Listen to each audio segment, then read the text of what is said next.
Here begins the interview with the devil. I have uncovered the secret code by which I can pick up your thoughts. I have come to ask you some very plain questions. I demand that you give me direct and truthful answers. Are you ready for the interview, Mr. Devil? Yes, I am. But you must address me with more respect. During this interview, you will address me as Your Majesty. By what right do you demand such royal respect? You should know I control 98% of the people of your world. Do you not think that entitles me to rate as royalty? Have you proof of your claim? Yes, plenty of it. Of what does your proof consist? Of many things. If you want answers, you will address me as Your Majesty. Some things you will understand, some you will not. In order that you may get my viewpoint, I shall describe myself and correct the false notions people have of me and my place of abode. That is a fine idea, Your Majesty. Start by telling me where you live, then describe your physical appearance. My physical appearance? Why, my dear Mr. Earthbound, I have no physical body. I would be handicapped by such an encumbrance as those in which you earthbound creatures live. I consist of negative energy, and I live in the minds of people who fear me. I also occupy 1/2 of every atom of physical matter and every unit of mental and physical energy. Perhaps you will better understand my nature if I tell you I am the negative portion of the atom. Oh, I see what you are preparing to claim. You are laying the foundation to say that if it were not for you, there would be no world, no stars, no electrons, no atoms, no human beings, nothing. Is that correct? True. Absolutely true. Well, if you only occupy 1/2 of energy and matter, who occupies the other half? The other half is occupied by my opposition. Opposition? What do you mean? The opposition is what you earthbound call God. So you have the universe divided up with God. Is that your claim? Not my claim, but the actual fact. Before this interview is finished, you will understand why my claim is true. You will also understand why it has to be true, or there could be no world such as yours, no earthbound creatures such as you. I am no beast with a forked tongue and a spiked tail. But you do control the minds of 98 out of every 100 people. You said so yourself. Who causes all the misery in this 98% devil-controlled world if you do not? I have not said that I do not cause all the misery of the world. On the other hand, I boast of it. It is my business to represent the negative side of everything, including the thoughts of you earthbound people. How else could I control people? My opposition controls positive thought. I control negative thought. How do you gain control of the minds of people? Oh, that is easy. I merely move in and occupy the unused space of the human brain. I sow the seeds of negative thought in the minds of people so I can occupy and control the space. You must have many tricks and devices by which you gain and hold control of the human mind. To be sure, I employ tricks and devices to control human thought. My devices are clever ones, too. Go ahead and describe your clever tricks, Your Majesty. One of my cleverest devices for mind control is fear.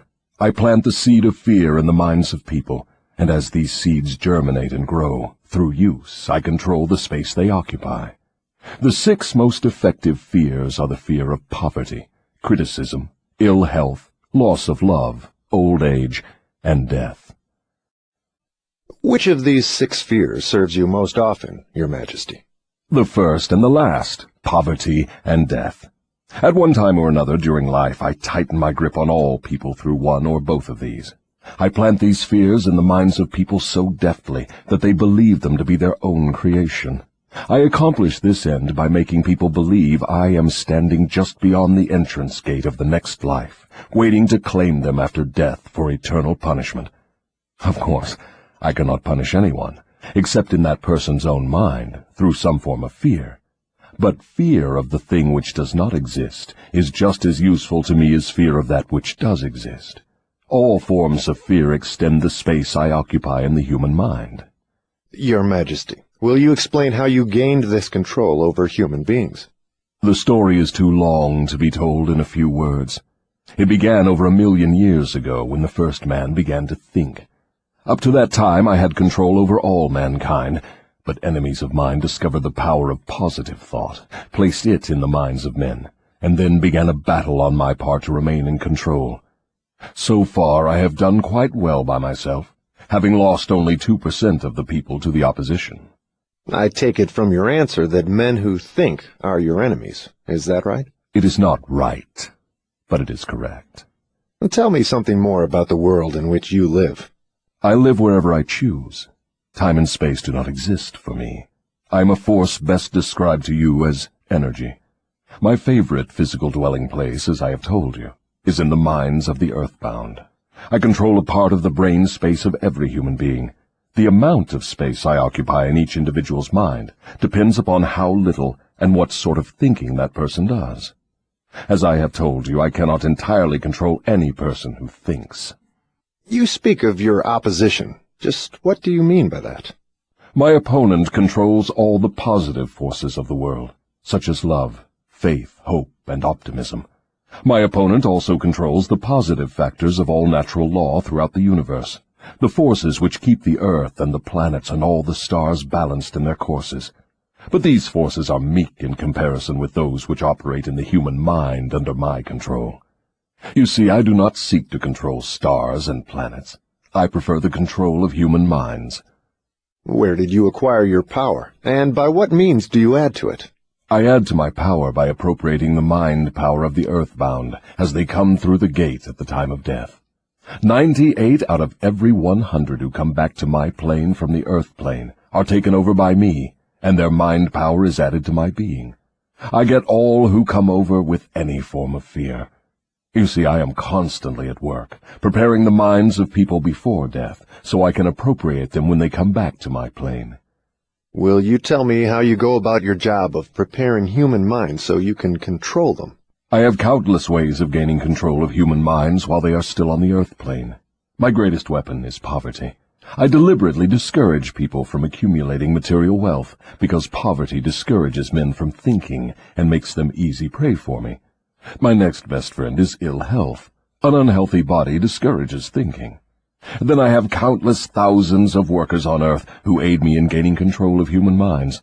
I have these agents placed in every calling. They represent every race and creed, every religion. Who are your greatest enemies on earth, Your Majesty? All who inspire people to think and act on their own initiative are my enemies. Such men as Socrates, Confucius, Voltaire, Emerson, Thomas Paine, and Abraham Lincoln. And you are not doing me any good either. Is it true that you use men who have great wealth? As I have already told you, poverty is always my friend because it discourages independence of thought and encourages fear in the minds of men. Some wealthy men serve my cause, while others do me great damage, depending on how the wealth is used. The great Rockefeller fortune, for example, is one of my worst enemies. That is interesting, Your Majesty. Will you tell me why you fear the Rockefeller fortune more than others? The Rockefeller money is being used to isolate and conquer diseases of the physical body in all parts of the world. Disease has always been one of my most effective weapons. The fear of ill health is second only to the fear of poverty. The Rockefeller money is uncovering new secrets of nature in 100 different directions, all of which are designed to help men take and keep possession of their own minds. It is encouraging new and better methods of feeding, clothing, and housing people. It is wiping out the slums in the large cities, the places where my favorite allies are found. It is financing campaigns for better government and helping to wipe out dishonesty in politics. It is helping to set higher standards in business practice and encouraging businessmen to conduct business by the golden rule, and that is not doing my cause any good. What about these boys and girls who are said to be on the road to hell? Are you in control of them? Well, I can answer that question only with yes and no. I have corrupted the minds of the young by teaching them to drink and smoke, but they have me baffled through their tendency to think for themselves. You say you have corrupted the minds of the young people with liquor and cigarettes. I can understand how liquor might destroy the power of independent thought, but do not see what cigarettes have to do with helping your cause. You may not know it, but cigarettes break down the power of persistence. They destroy the power of endurance. They destroy the ability to concentrate. They deaden and undermine the imaginative faculty, and help in other ways to keep people from using their minds most effectively. Do you know I have millions of people, young and old of both sexes, who smoke 2 packages of cigarettes a day? That means I have millions of people who are gradually destroying their power of resistance.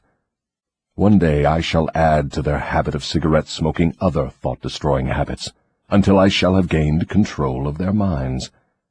Habits come in pairs, triplets, and quadruplets. Any habit which weakens one's willpower invites a flock of its relatives to move in and take possession of the mind. The cigarette habit not only lowers the power of resistance and discourages persistence, but it invites looseness in other human relationships. I never thought that cigarettes were a tool of destruction, Your Majesty, but your explanation throws a different light on the subject. How many converts to the habit do you now claim? I am proud of my record. Millions are now victims, and the number is increasing daily. Soon I shall have most of the world indulging in the habit. In thousands of families I now have followers of the habit, including every member of the family. Very young boys and girls are beginning to take up the habit. They are learning how to smoke by observing their parents and older brothers and sisters. Which do you consider to be your greater tool for gaining control of human minds, cigarettes or liquor? Without hesitation, I would say cigarettes. Once I get a young person to join my 2-package-a-day club, I have no trouble in inducing that person to take on the habit of liquor, overindulgence of sex, and all other related habits which destroy independence of thought and action. Your Majesty, when I began this interview, I had you all wrong. I thought you were a fraud and a fake, but I see now that you are quite real and very powerful. Your apology is accepted, but you need not have bothered. Millions of people have questioned my power, and I got most of them at the gate as they came over. I ask no person to believe in me. I prefer that people fear me. I am no beggar. I take what I want by cleverness and force. Begging people to believe is the business of my opposition, not mine. Your Majesty will please pardon my rudeness, but I would not be able to look myself in the face again if I did not tell you, here and now, that you are the damnedest fiend ever to be turned loose on innocent people. I always had the wrong conception of you. I thought you were kind enough to let people alone while they were living, that you merely tortured their souls after death. Now I learn from your own brazen confession that you destroy their right to freedom of thought and cause them to go through a living hell on earth. What do you have to say to that? I get what I want by exercising self-control. It is not so good for my own business, but I suggest you emulate me instead of criticizing me. You call yourself a thinker, and you are. Otherwise you would never have forced this interview on me. But you will never be the sort of thinker that frightens me unless you gain and exercise greater control over your own emotions. Let us get away from personalities. I came here to learn more about you, not to discuss myself. Please go ahead and tell me of the many tricks you have devised for gaining control of the human mind.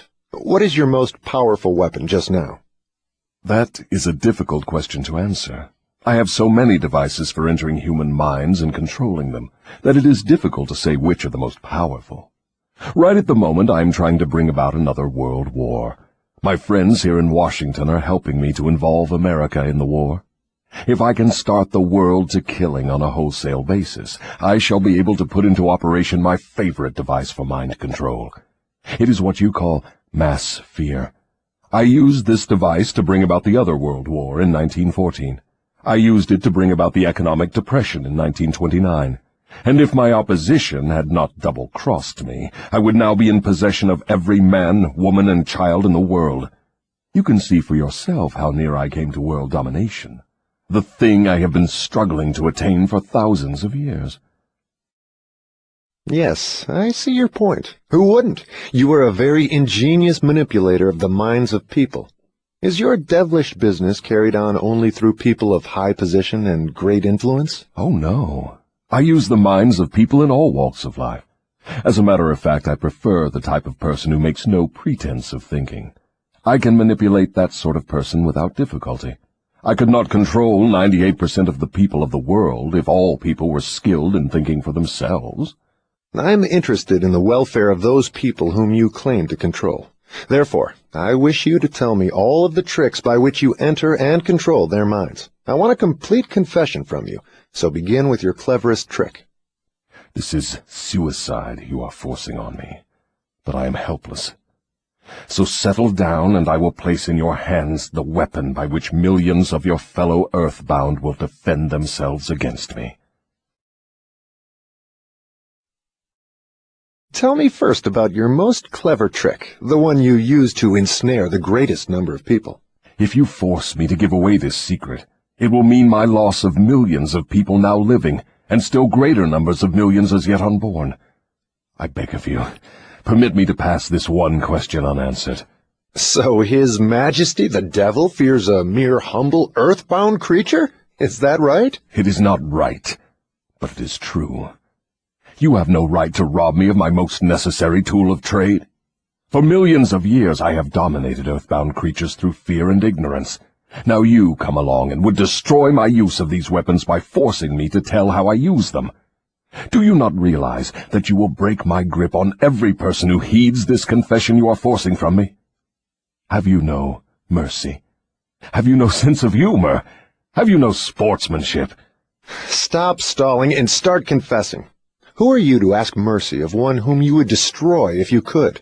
Who are you to talk of sportsmanship and a sense of humor? You, who by your own confession have set up a living hell on earth, where you punish innocent people through their fears and ignorance.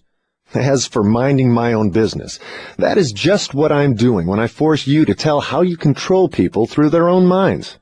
My business, if it can be called a business, is helping to unlock the doors of the self-made prisons in which men and women are confined because of the fears you have planted in their minds.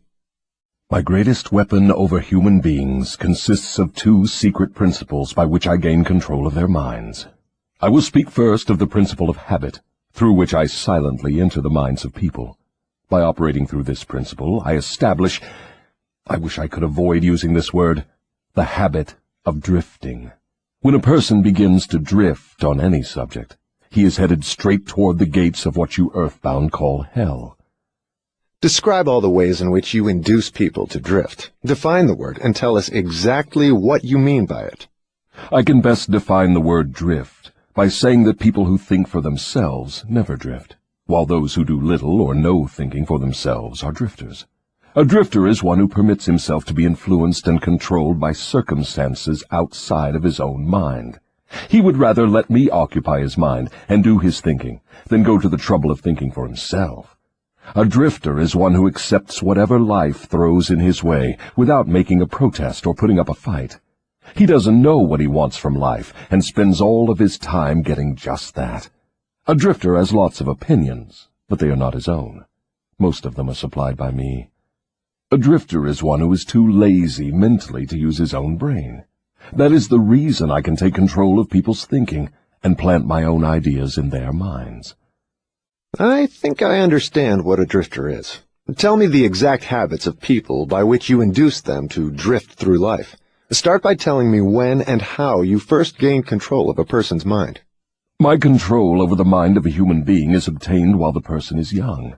Sometimes I lay the foundation for my control of a mind before the owner of it is born, by manipulating the minds of that person's parents.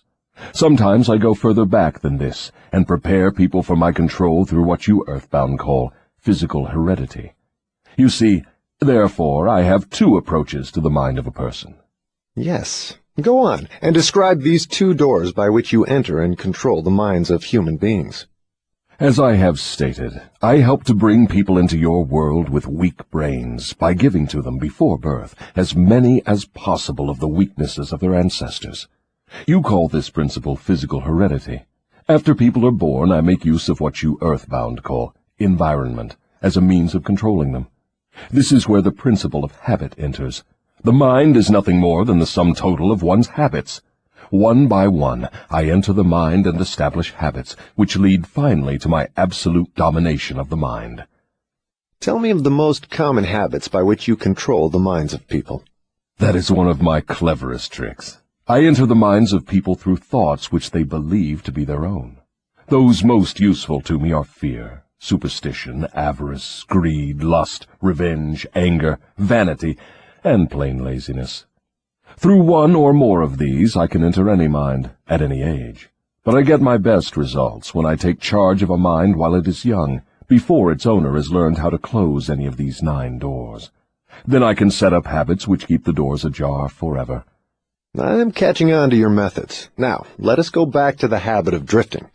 Tell us all about that habit, since you say it is your cleverest trick in controlling the minds of people. As I said before, I start people drifting during their youth. I induce them to drift through school without knowing what occupation they wish to follow in life. Here I catch the majority of people. Habits are related. Drift in one direction and soon you will be drifting in all directions. I also use environmental habits to give me a definite grip on my victims. I see. You make it your business to train children in the habit of drifting by inducing them to go through school without aim or purpose. Now, tell me of some of your other tricks with which you cause people to become drifters. Well, my second best trick in developing the habit of drifting is one that I put into operation with the aid of parents and public school teachers and religious instructors. I warn you not to force me to mention this trick. Do not disclose this trick. If you do so, you will be hated by my coworkers who help me use this trick. If you publish this confession in book form, your book will be barred from the public schools. It will be blacklisted by most of the religious leaders. It will be hidden from children by many parents. The newspapers will not dare to give reviews of your book. Millions of people will hate you for writing the book. In fact, no one will like you or your book except those who think, and you know how very few there are of this sort. My advice to you is to let me skip the description of my second best trick. So, for my own good, you wish to withhold the description of your second best trick. No one will like my book except those who think, eh? Very well, go ahead and answer. You'll regret this, Mr. Earthbound, but the joke is on you. By this mistake of yours, you will divert attention from me to yourself. My co-workers, of whom there are millions, will forget about me and hate you for uncovering my methods. Never mind about me. Tell me all about this second best trick of yours with which you induce people to drift with you to hell. My second best trick is not second at all. It is first. It is first because without it I never could gain control of the minds of the youths. Parents, school teachers, religious instructors, and many other adults unknowingly serve my purpose by helping me to destroy in children the habit of thinking for themselves. They go about their work in various ways, never suspecting what they are doing to the minds of children or the real cause of the children's mistakes. I can hardly believe you, Your Majesty. I've always believed that children's best friends were those closest to them, their parents, their school teachers, and their religious instructors. Where would children go for dependable guidance if not to those who have charge of them? That is where my cleverness comes in. There is the exact explanation of how I control 98% of the people of the world. I take possession of people during their youth, before they come into possession of their own minds, by using those who are in charge of them. I especially need the help of those who give children their religious instruction, because it is here that I break down independent thought and start people on the habit of drifting, by confusing their minds with unprovable ideas concerning a world of which they know nothing. It is here also that I plant in the minds of children the greatest of all fears, the fear of hell. I understand that it is easy for you to frighten children with threats of hell, but how do you continue to make them fear you and your hell after they grow up and learn to think for themselves? Children grow up, but they do not always learn to think for themselves. Once I capture the mind of a child through fear, I weaken that child's ability to reason and to think for himself, and that weakness goes with the child all through life. Is that not taking unfair advantage of a human being by contaminating his mind before he comes into full possession of it? Everything is fair that I can use to further my ends. I have no foolish limitations of right and wrong. Might is right with me. I use every known human weakness to gain and keep control of the human mind. I understand your devilish nature. Now, let us get back to further discussion of your methods of inducing people to drift to hell here on earth. From your confession, I see that you take charge of children while their minds are young and pliable. Tell me more of how you use parents, teachers, and religious leaders to ensnare people into drifting. One of my favorite tricks is to coordinate the efforts of parents and religious instructors, so they work together in helping me to destroy the children's power to think for themselves. I use many religious instructors to undermine the courage and power of independent thought of children by teaching them to fear me. But I use parents to aid the religious leaders in this great work of mine. How do parents help religious leaders destroy their children's power to think for themselves? I never heard of such a monstrosity. I accomplish this through a very clever trick. I cause the parents to teach their children to believe as the parents do in connection with religion, politics, marriage, and other important subjects. In this way, as you can see, when I gain control of the mind of a person, I can easily perpetuate the control by causing that person to help me fasten it upon the minds of his offspring. In what other ways do you use parents to convert children into drifters? I cause children to become drifters by following the example of their parents, most of whom I have already taken over and bound eternally to my cause. In some parts of the world I gain mastery over children's minds and subdue their willpower in exactly the same way that men break and subdue animals of lower intelligence. It makes no difference to me how a child's will is subdued, as long as it fears something. I will enter its mind through that fear and limit the child's power to think independently. It seems that you go out of your way to keep people from thinking. Yes, accurate thought is death to me. I cannot exist in the minds of those who think accurately. I do not mind people thinking, as long as they think in terms of fear, discouragement, hopelessness, and destructiveness. When they begin to think in constructive terms of faith, courage, hope, and definiteness of purpose, they immediately become allies of my opposition, and are therefore lost to me. I'm beginning to understand how you gain control of the minds of children through the help of their parents and religious instructors, but I do not see how the school teachers help you in this damnable work. School teachers help me gain control of the minds of children, not so much by what they teach the children, as because of what they do not teach them. The entire public school system is so administered that it helps my cause by teaching children almost everything except how to use their own minds and think independently. I live in fear that someday some courageous person will reverse the present system of school teaching and deal my cause a death blow by allowing the students to become the instructors, using those who now serve as teachers only as guides to help the children establish ways and means of developing their own minds from within. When that time comes, the school teachers will no longer belong to my staff. I was under the impression that the purpose of all schooling was to help children to think. That may be the purpose of schooling, but the system in most of the schools of the world does not carry out the purpose. School children are taught not to develop and use their own minds, but to adopt and use the thoughts of others. This sort of schooling destroys the capacity for independent thought, except in a few rare cases where the children rely so definitely upon their own willpower that they refuse to allow others to do their thinking. Accurate thought is the business of my opposition, not mine.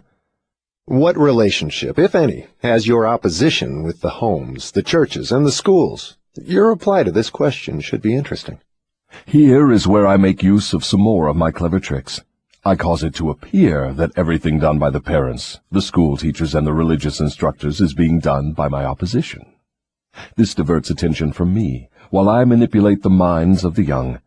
When religious instructors try to teach children the virtues of my opposition, they generally do so by frightening them with my name. That is all I ask of them. I kindle the flame of fear into proportions which destroy the child's power to think accurately.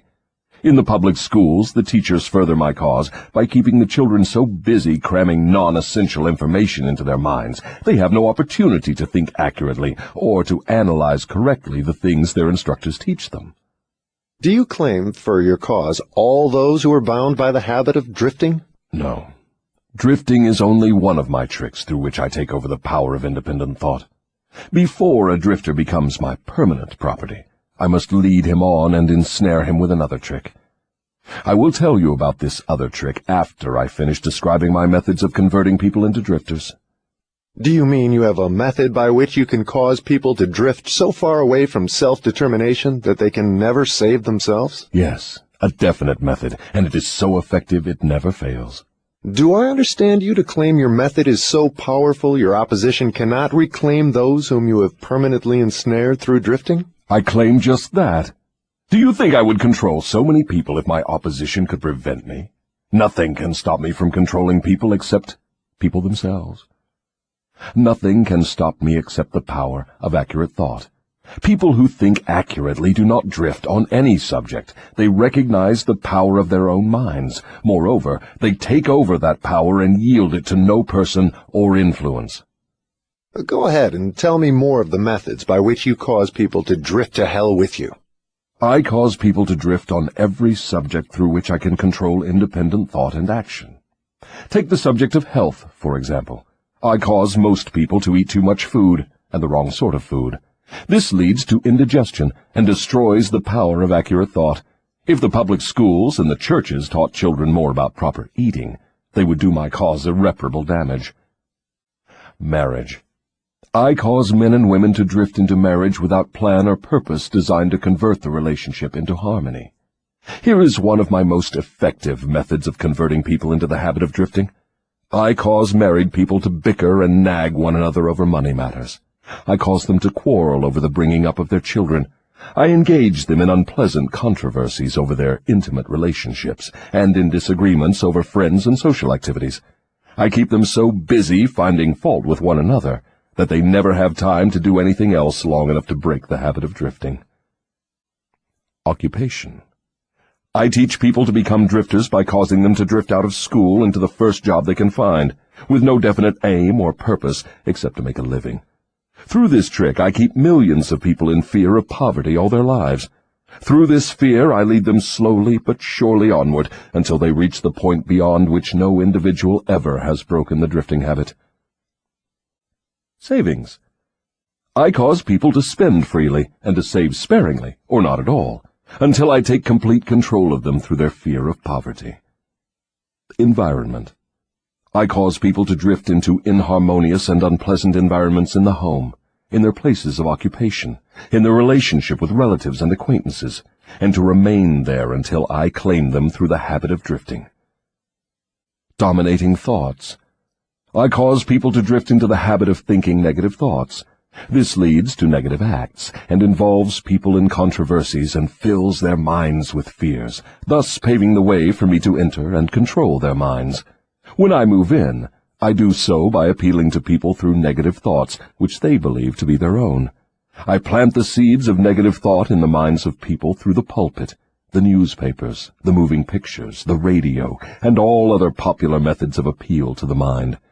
I cause people to allow me to do their thinking for them, because they are too lazy and too indifferent to think for themselves. I conclude from what you say that drifting and procrastination are the same. Is that true? Yes, that is correct. Any habit which causes one to procrastinate, to put off reaching a definite decision, leads to the habit of drifting.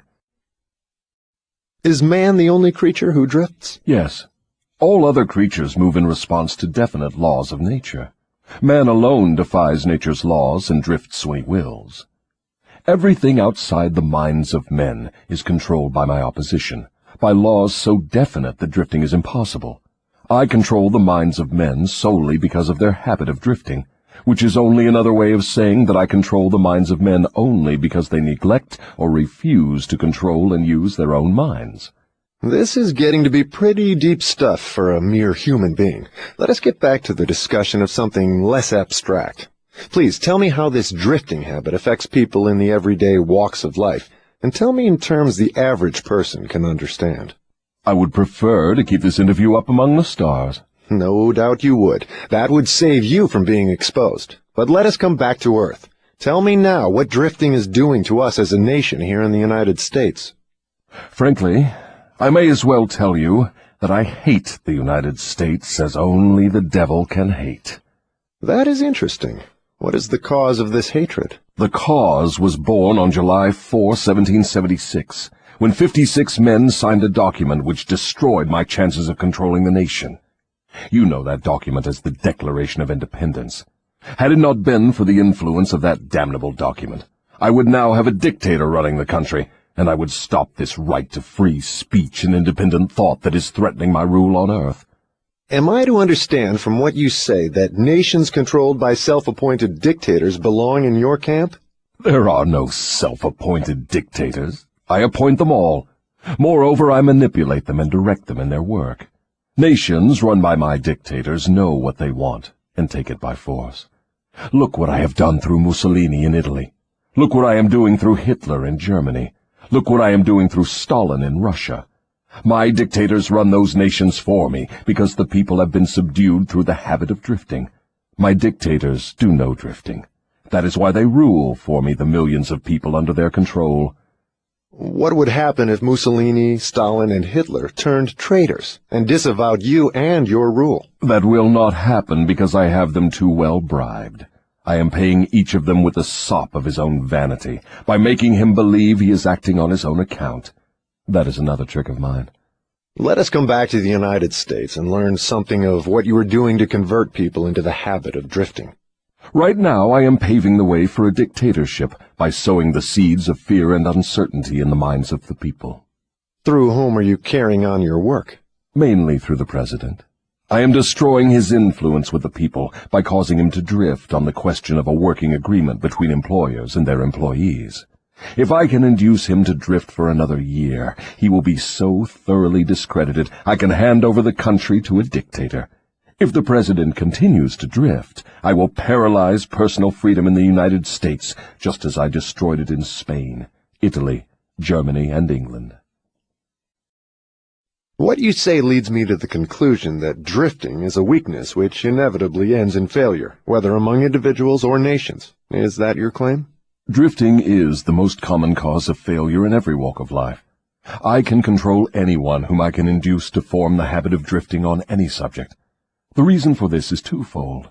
First, the drifter is just so much putty in my hands, to be molded into whatever pattern I choose, because drifting destroys the power of individual initiative. Second, the drifter cannot get help from my opposition, because the opposition is not attracted to anything so soft and useless.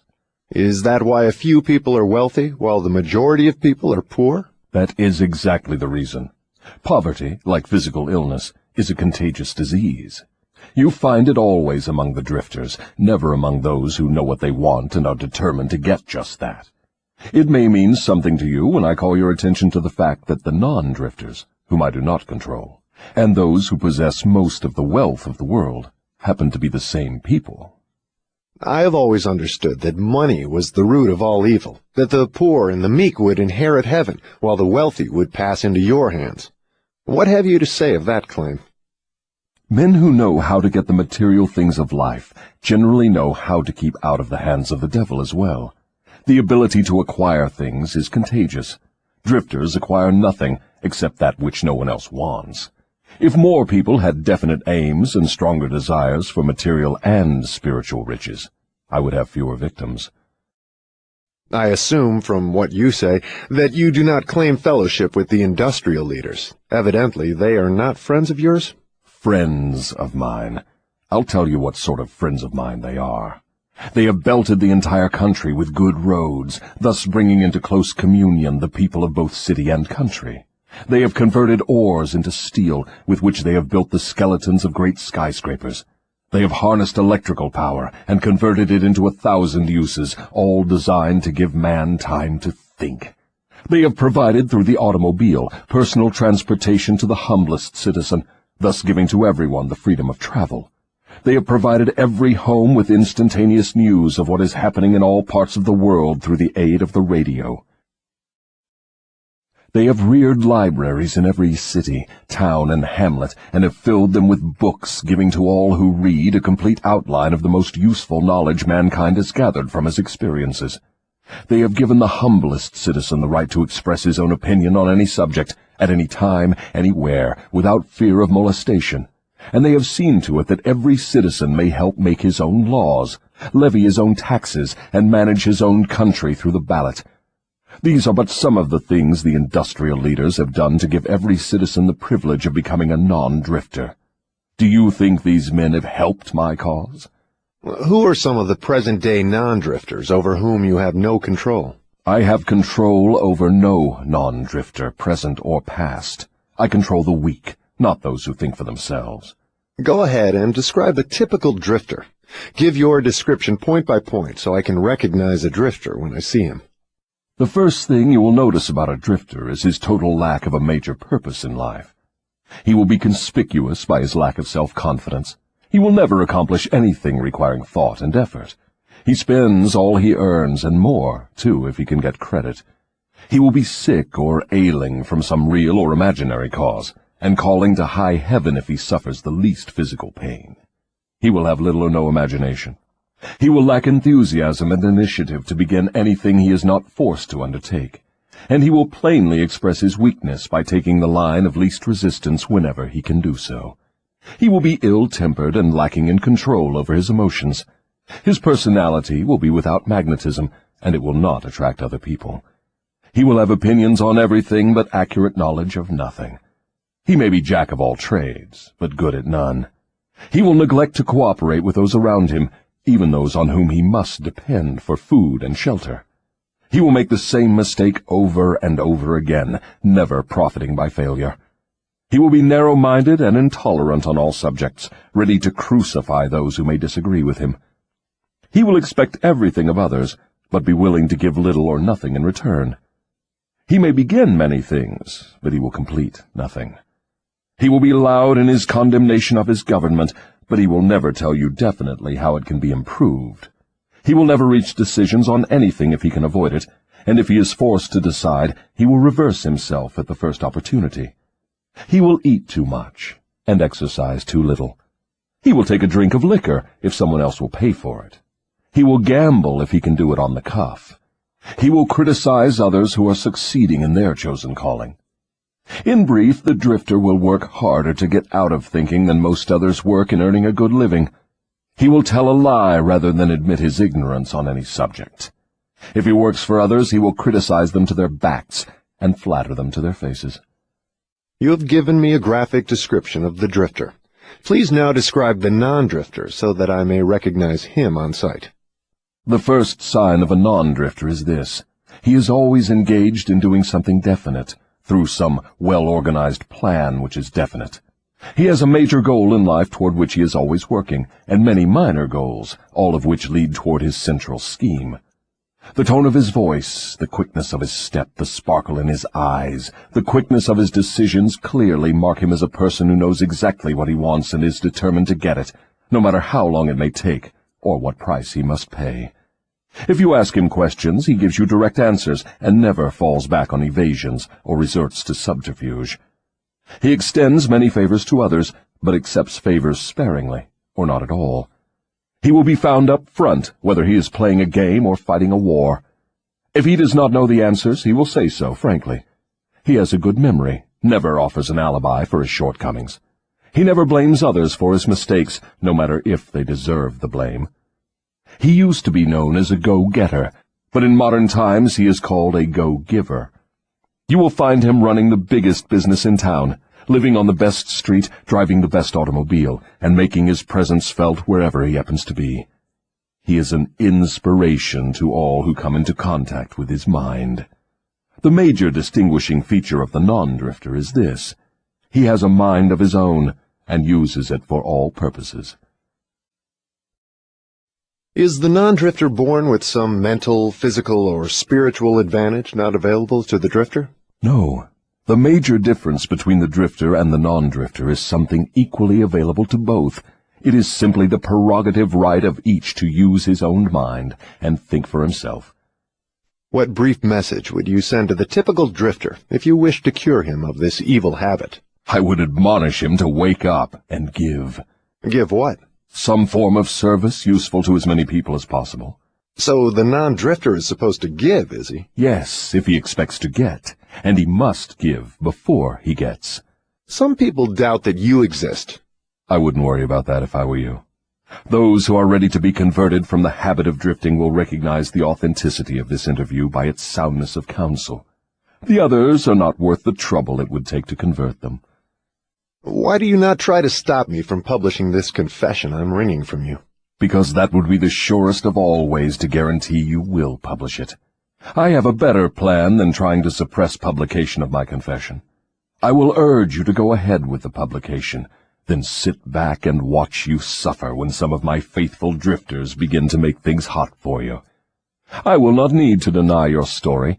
My followers will do that for me. See if they don't. If this confession of yours stopped right here, Your statement would be sound, but fortunately for millions of your victims who will gain their release because of your confession, this interview will continue until you have supplied me with the weapon by which you will eventually be restrained from domination of people through their fears and superstitions. Remember, Your Majesty, your confession has just begun.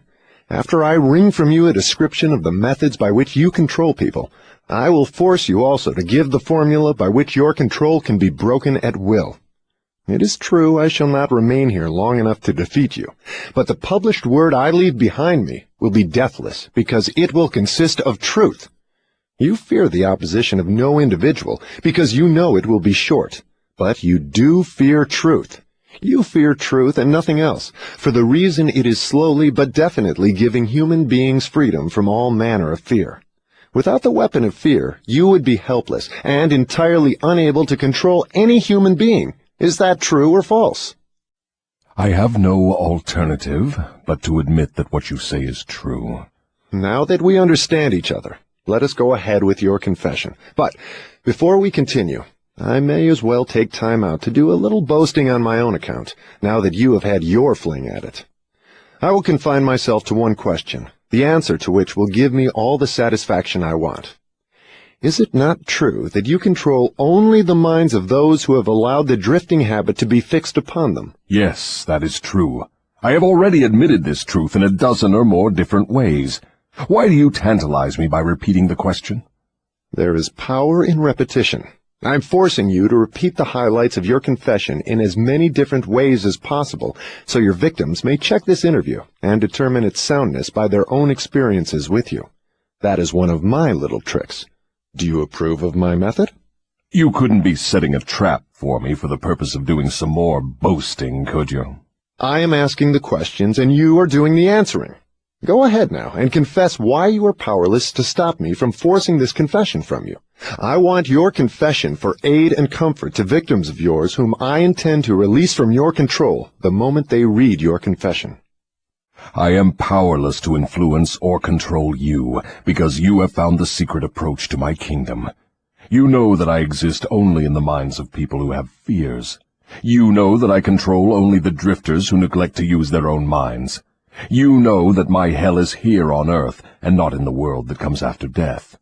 And you know also that drifters supply all the fire I use in my hell. You know that I am a principle or form of energy which expresses the negative side of matter and energy, and that I am not a person with a forked tongue and a spiked tail. You have become my master because you have mastered all your fears.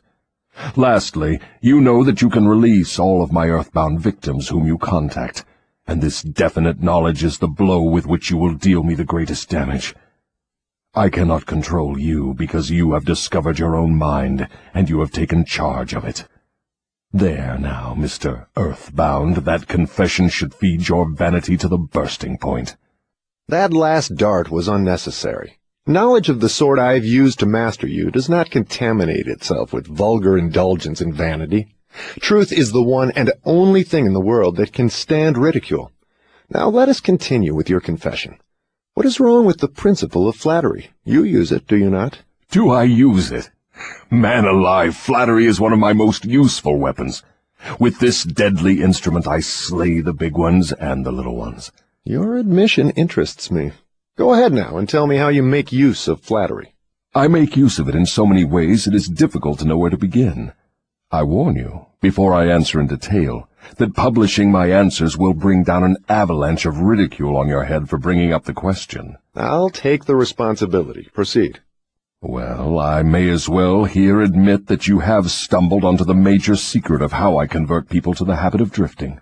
That is a startling admission.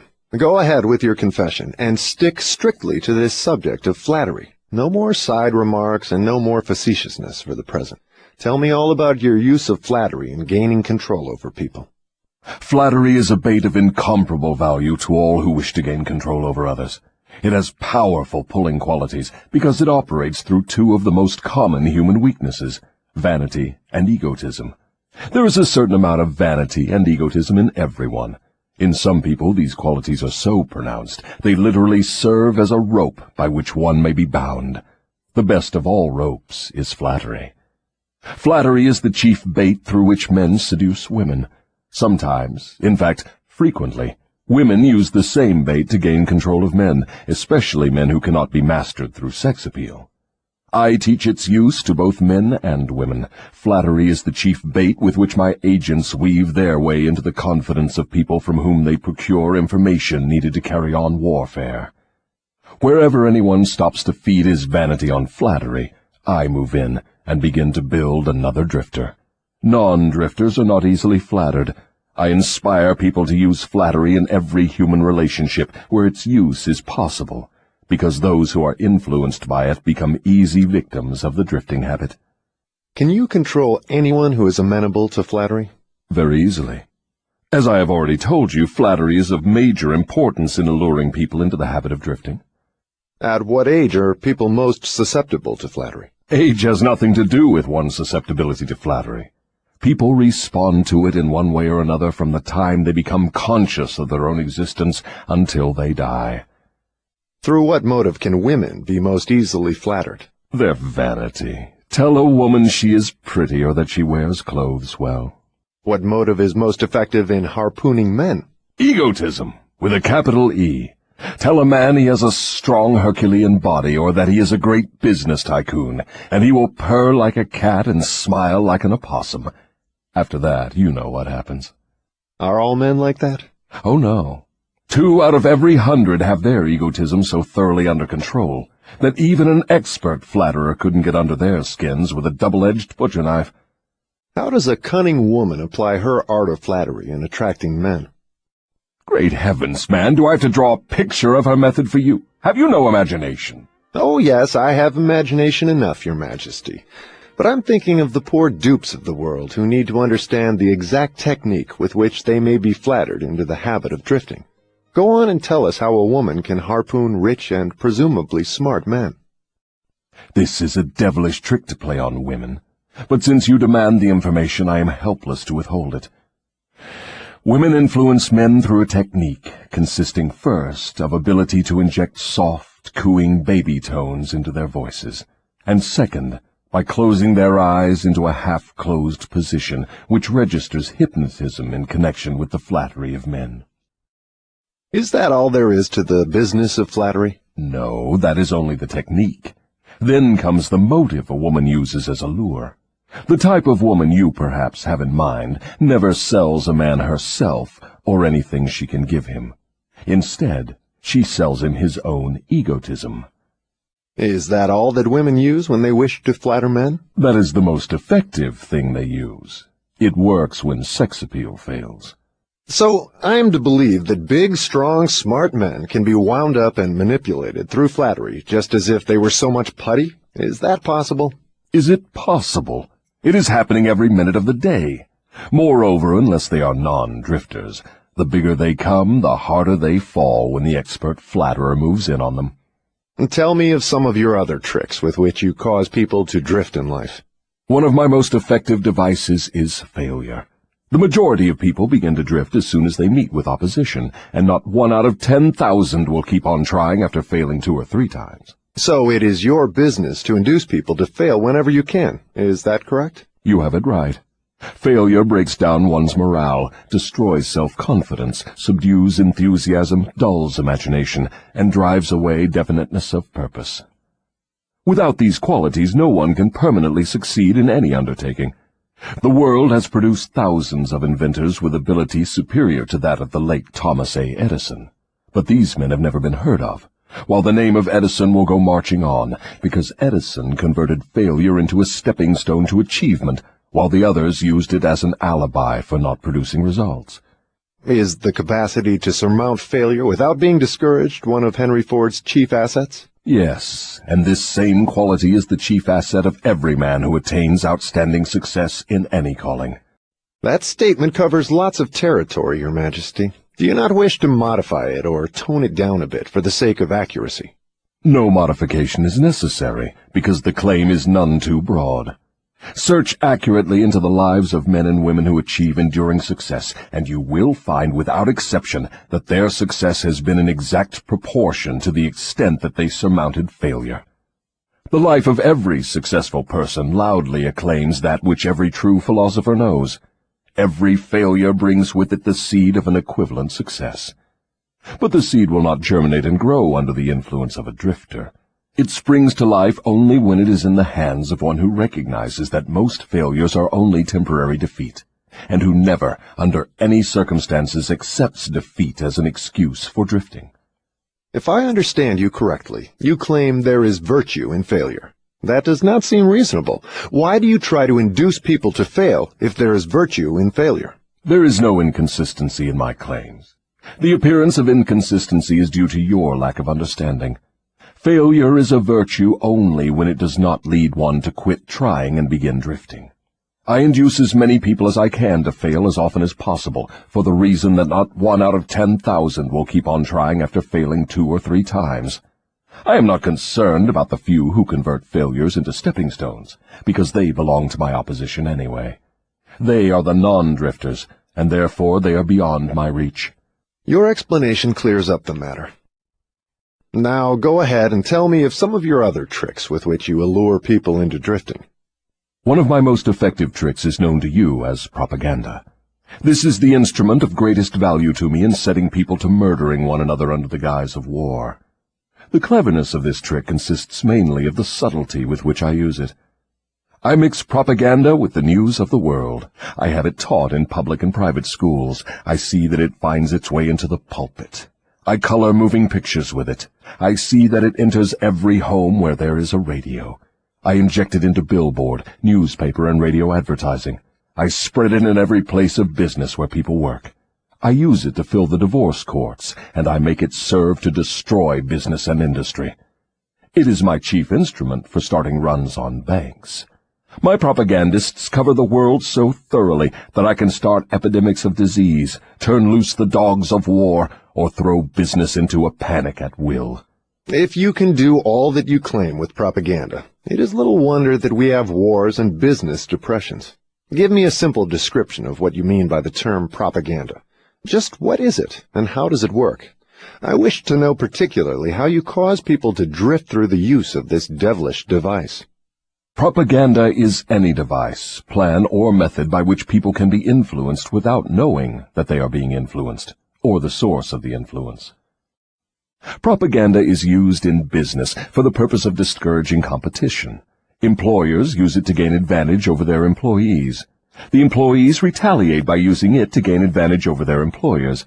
In fact, it is used so universally and through such a smooth and beautiful streamlined technique that it looks harmless even when it is detected. I suppose some of your boys are now engaged in preparing the minds of the American people to drift into some form of dictatorship. Tell me how they work. Yes, millions of my boys are preparing Americans to become Hitlerized. My best boys are working through politics and labor organization.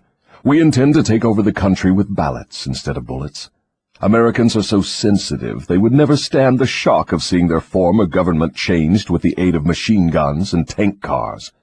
So our propaganda boys are serving them a diet they will swallow by stirring up strife between employers and employees and turning the government against business and industry. When propaganda has done its work thoroughly, one of my boys will move in as dictator, and the 9 old men on your Supreme Court with their silly notions of the Constitution will move out. Everyone will be given a job or fed from the government treasury. When men's bellies are filled, they drift freely with one who does the filling. Hungry men get out from under control. I have often wondered who invented the clever trick which you call propaganda. From what you tell me of its source and nature, I understand why it is so deadly. Only one as clever as your Majesty could have invented such a device with which to dull the reason, dethrone the will, and lure men into drifting. Why do you not use your powerful propaganda to gain control of your victims, instead of subduing them through fear and annihilating them through warfare? What is fear of the devil except propaganda? You have not observed my technique very carefully, or you would have seen that I am the world's greatest propagandist. I never attain an end by direct, open means which I can achieve through subterfuge and subtlety. What do you suppose I am using when I plant negative ideas in the minds of men, and gain control of them through what they believe to be their own ideas? What would you call that, except the cleverest of all forms of propaganda? Surely you are not going to tell me that you destroy people through their own help without their realizing what you are doing. That is exactly what I wish you to understand. Moreover, I will show you exactly how the trick is performed. Now we are getting somewhere. Exactly how do you convert human beings into propagandists and lure them into self-imprisonment? Give me the story with all its lurid details. This is the most important part of your confession, and I'm consumed with eagerness to gain control of your secret. I can hardly blame you for stalling about answering my question, because you know so well that your answer will snatch millions of innocent victims from your control. You also know that your answer will protect other countless millions of yet unborn people from being victimized by you. It is little wonder you are hedging about answering. Your deductions are correct. This part of my confession will do me more damage than all the remainder of it. Stating your headache in a better way, this part of your confession will save more millions of people from your control than all the remainder of it. All I can say is that you have me in a hell of a situation. Now you shall know how the millions of your victims feel. Let's have it. I make my first entry into an individual's mind by bribing him. What do you use as a bribe? I use many things, all of them pleasant things the individual covets. I use the same sort of bribes that individuals use when they bribe one another. That is, I use for bribes the things people most want. My best bribes are these: love, the thirst for sex expression, covetousness for money, the obsessive desire to gain something for nothing, gambling, vanity in women, egotism in men, desire to be the master of others, desire for intoxicants and narcotics, desire for self-expression through words and deeds, desire to imitate others, desire for the perpetuation of life after death, desire to be a hero or heroine, desire for physical food. That is an imposing list of bribes, Your Majesty. Do you use others? Yes, plenty of them, but these are my favorites. Through some combination of them I can enter the mind of any human being at will at any age from birth until death. You mean that these bribes are the keys with which you can silently unlock the door to any mind you choose? That is exactly what I mean, and I can do it too. What happens when you enter the mind of a person who is not yet in the habit of drifting, but belongs in the 98% class as a potential drifter? I go to work immediately to occupy as much of that person's mind as I can master. If the individual's greatest weakness is the desire for money, I begin to dangle coins before him, figuratively speaking. I intensify his desire and induce him to go after money. Then when he gets near it, I snatch it away from him. This is an old trick of mine. After the trick has been repeated a few times, the poor fellow gives in and quits. Then I take over a little more space in his mind and fill it with the fear of poverty. That is one of my best mind fillers. Yes, I admit your method is very clever, but what happens if the victim fools you and gets his hands on a lot of money? You don't fill his mind with the fear of poverty then, do you? No, I don't. I take over the space by filling it with something which serves my purpose just as well. If the victim converts his desire for money into large sums, I start overfeeding him with the things he can buy with it. For example, I cause him to stuff himself with rich foods. This slows down his thinking capacity, endangers his heart, and starts him on the road to drifting. Then I pester him with intestinal poisoning through the surplus food he eats. That also slows down his thinking and gives him a nasty disposition. What if the victim is not a glutton? What other follies can you induce him to pick up that lead to drifting? If the victim is a male, I can usually snare him through his sex appetite. Overindulgence in sex starts more men to drifting toward failure than all other causes combined. So food and sex are two of your surefire baits. Is that correct? Yes. With these two lures, I can take over a majority of my victims. And then there is the desire for money. I'm beginning to think that wealth is more dangerous than poverty, if your story is to be believed. That altogether depends on who has the wealth and how it was acquired. What has the manner in which money is acquired to do with its being a blessing or a curse? Everything. If you don't believe me, take a look at those who acquire a large amount of money quickly, without time to get wisdom along with it, and observe how they use it. Why do you suppose rich men's sons seldom equal the achievements of their fathers? I'll tell you why. It is because they have been deprived of the self-discipline which comes from being forced to work. Look into the records of moving picture stars or athletes who suddenly find themselves in possession of big money and hero worship and praise from the public.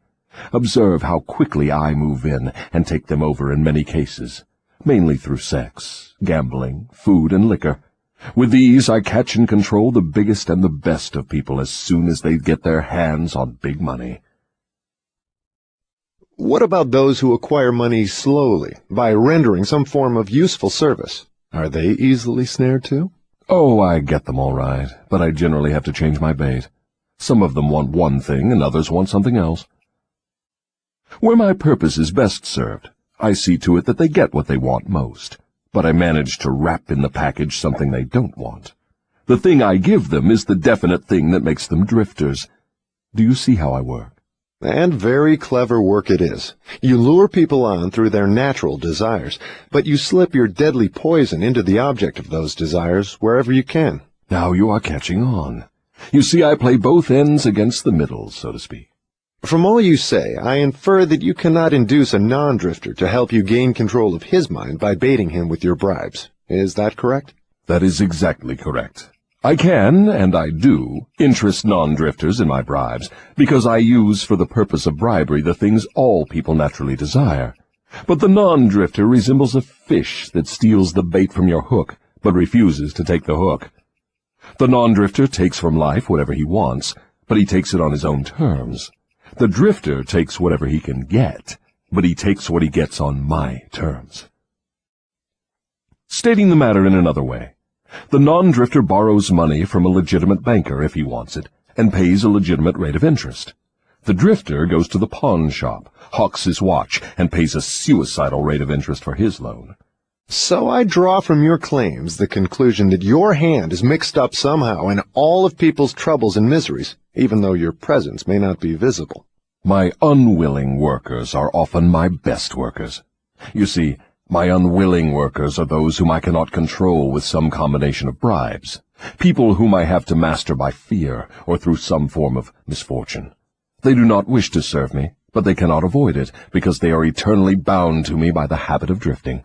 Now I am beginning to better understand your technique. You bribe your victims through their natural desires and lead them astray while you induce them to become drifters if they respond to your lure. If they refuse to respond, you plant the seed of fear in their minds or trap them through some form of misfortune and hog-tie them while they are down. Is that your method? That is exactly the way I work. Clever, don't you think? Which do you prefer to serve as your propagandists, the young or the old? The young, of course. They can be influenced by most bribes more easily than people of mature judgment. Moreover, they have longer to remain in my service. Your Majesty has given me a clear description of drifting. Tell me what must be done to ensure against the habit of drifting. I want a complete formula that anyone can use. Protection against drifting lies within easy reach of every human being who has a normal body and a sound mind. The self-defense can be applied through these simple methods.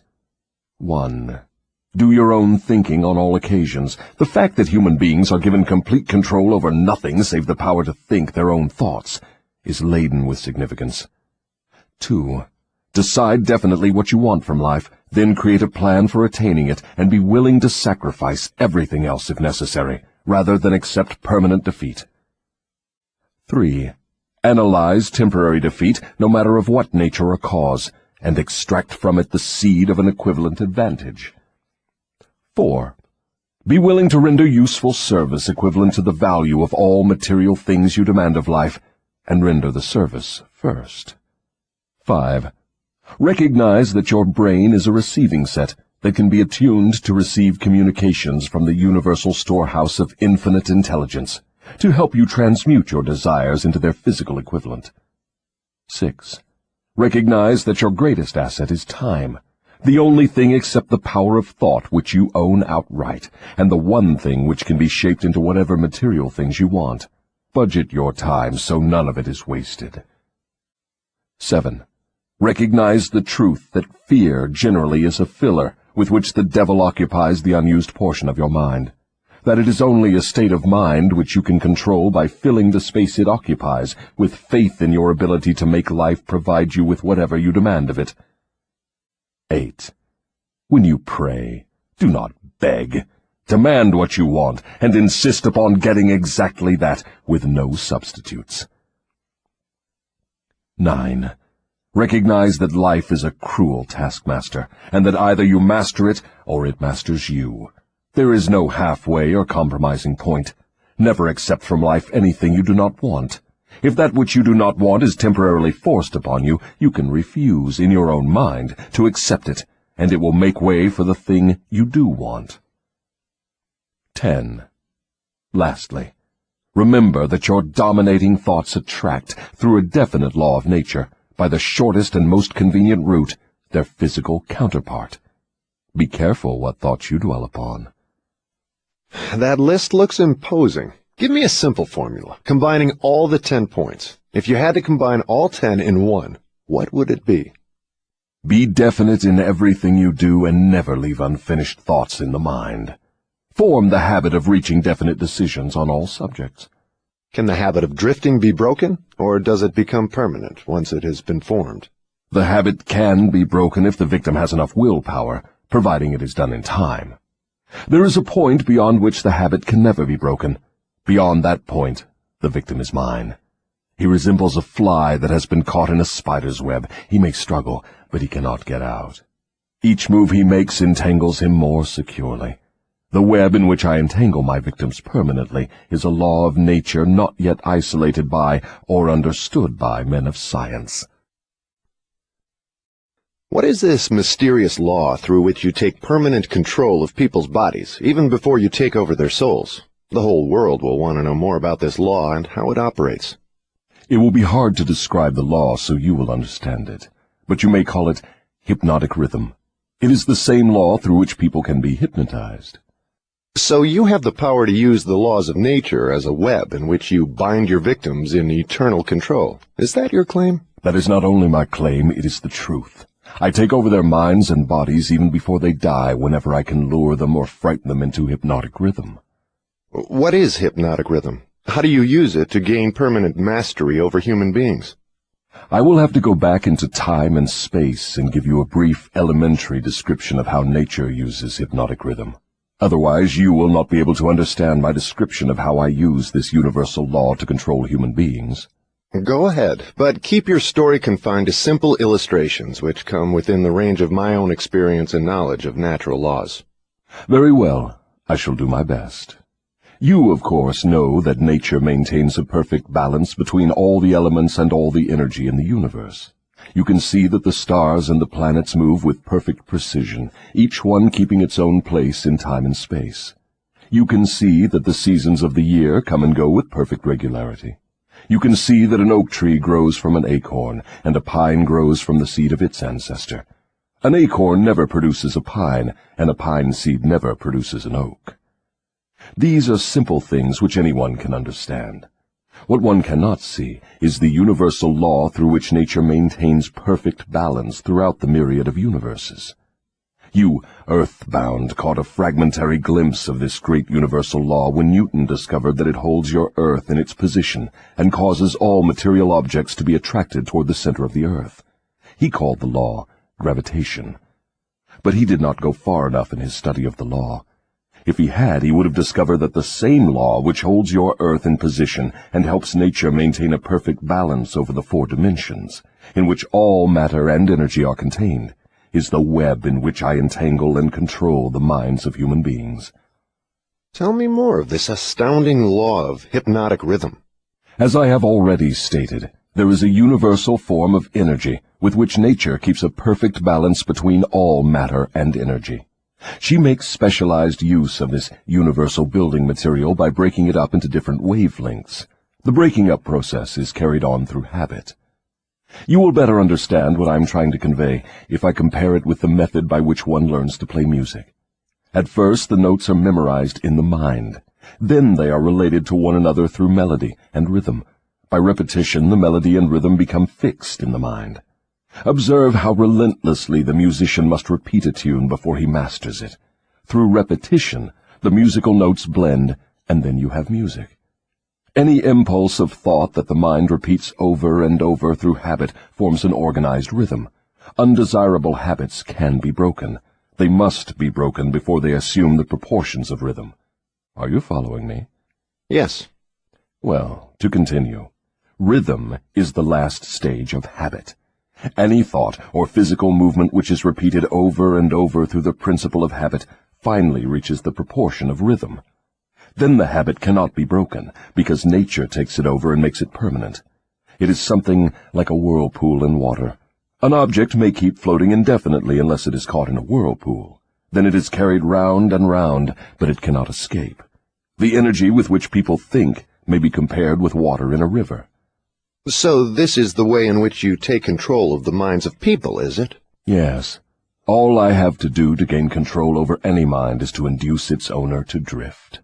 Am I to understand that the habit of drifting is the major danger through which people lose their prerogative or privilege of thinking their own thoughts and shaping their own earthly destinations? That and much more. Drifting is also the habit through which I take over their souls after they give up their physical bodies.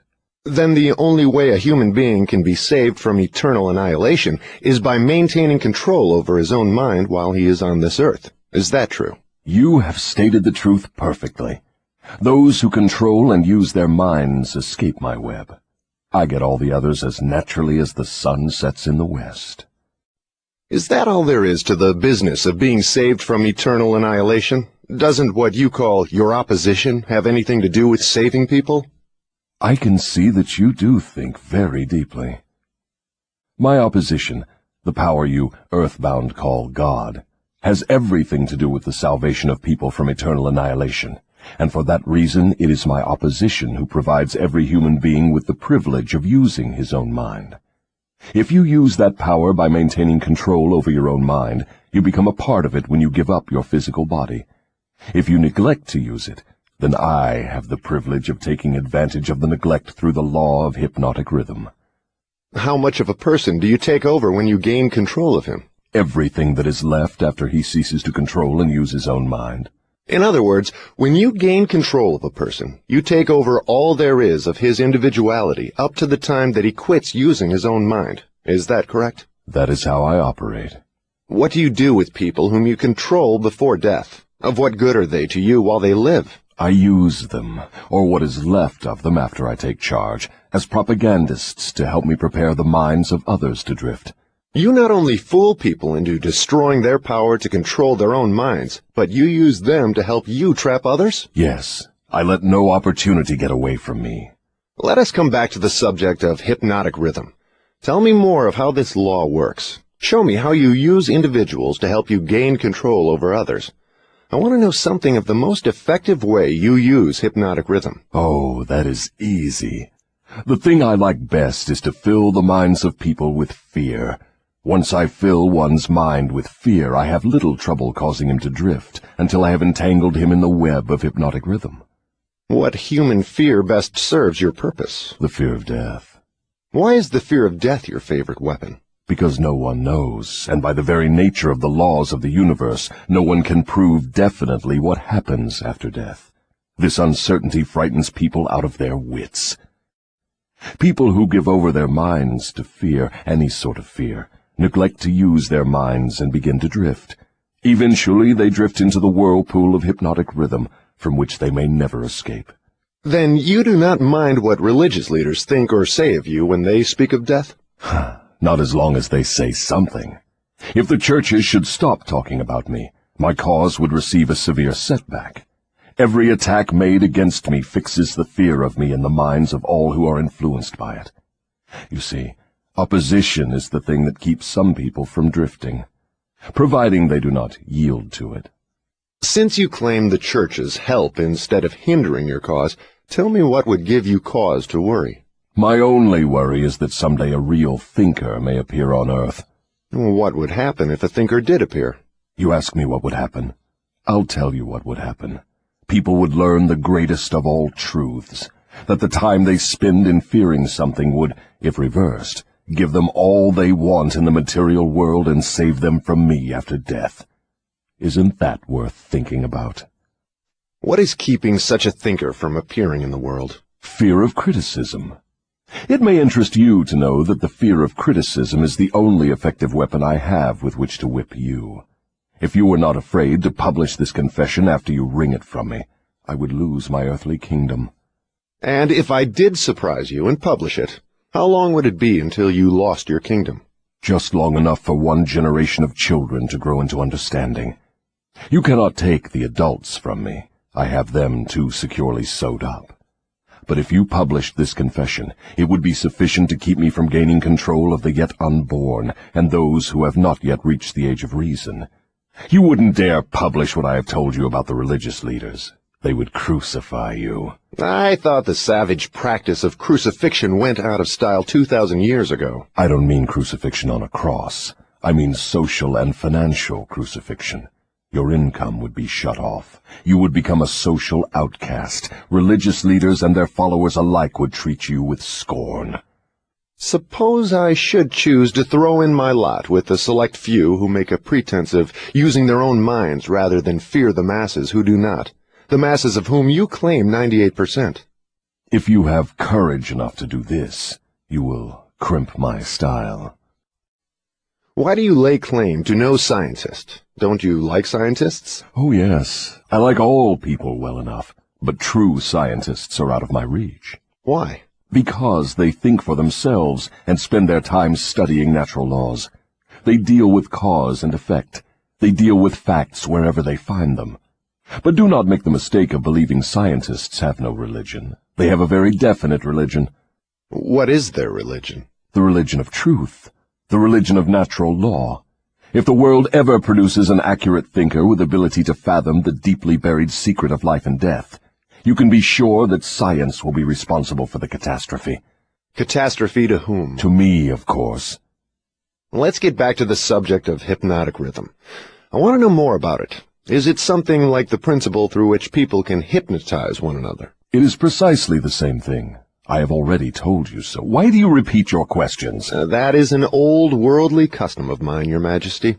For your enlightenment, I will tell you, I am forcing you to repeat many of your statements for the sake of emphasis.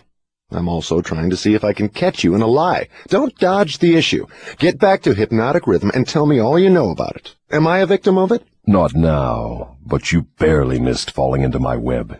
You drifted toward the whirlpool of hypnotic rhythm until you discovered how to force me into making this confession. Then I lost control of you. How interesting. You are not trying to recapture me through flattery, are you? That would be the best bribe I could offer you. It is the bribe I used on you effectively before you got the upper hand of me.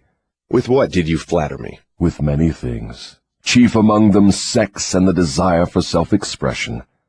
What effect did your bribes have on me? They caused you to neglect your major purpose in life and started you to drifting. Was that all you did to me through your bribes? That was plenty.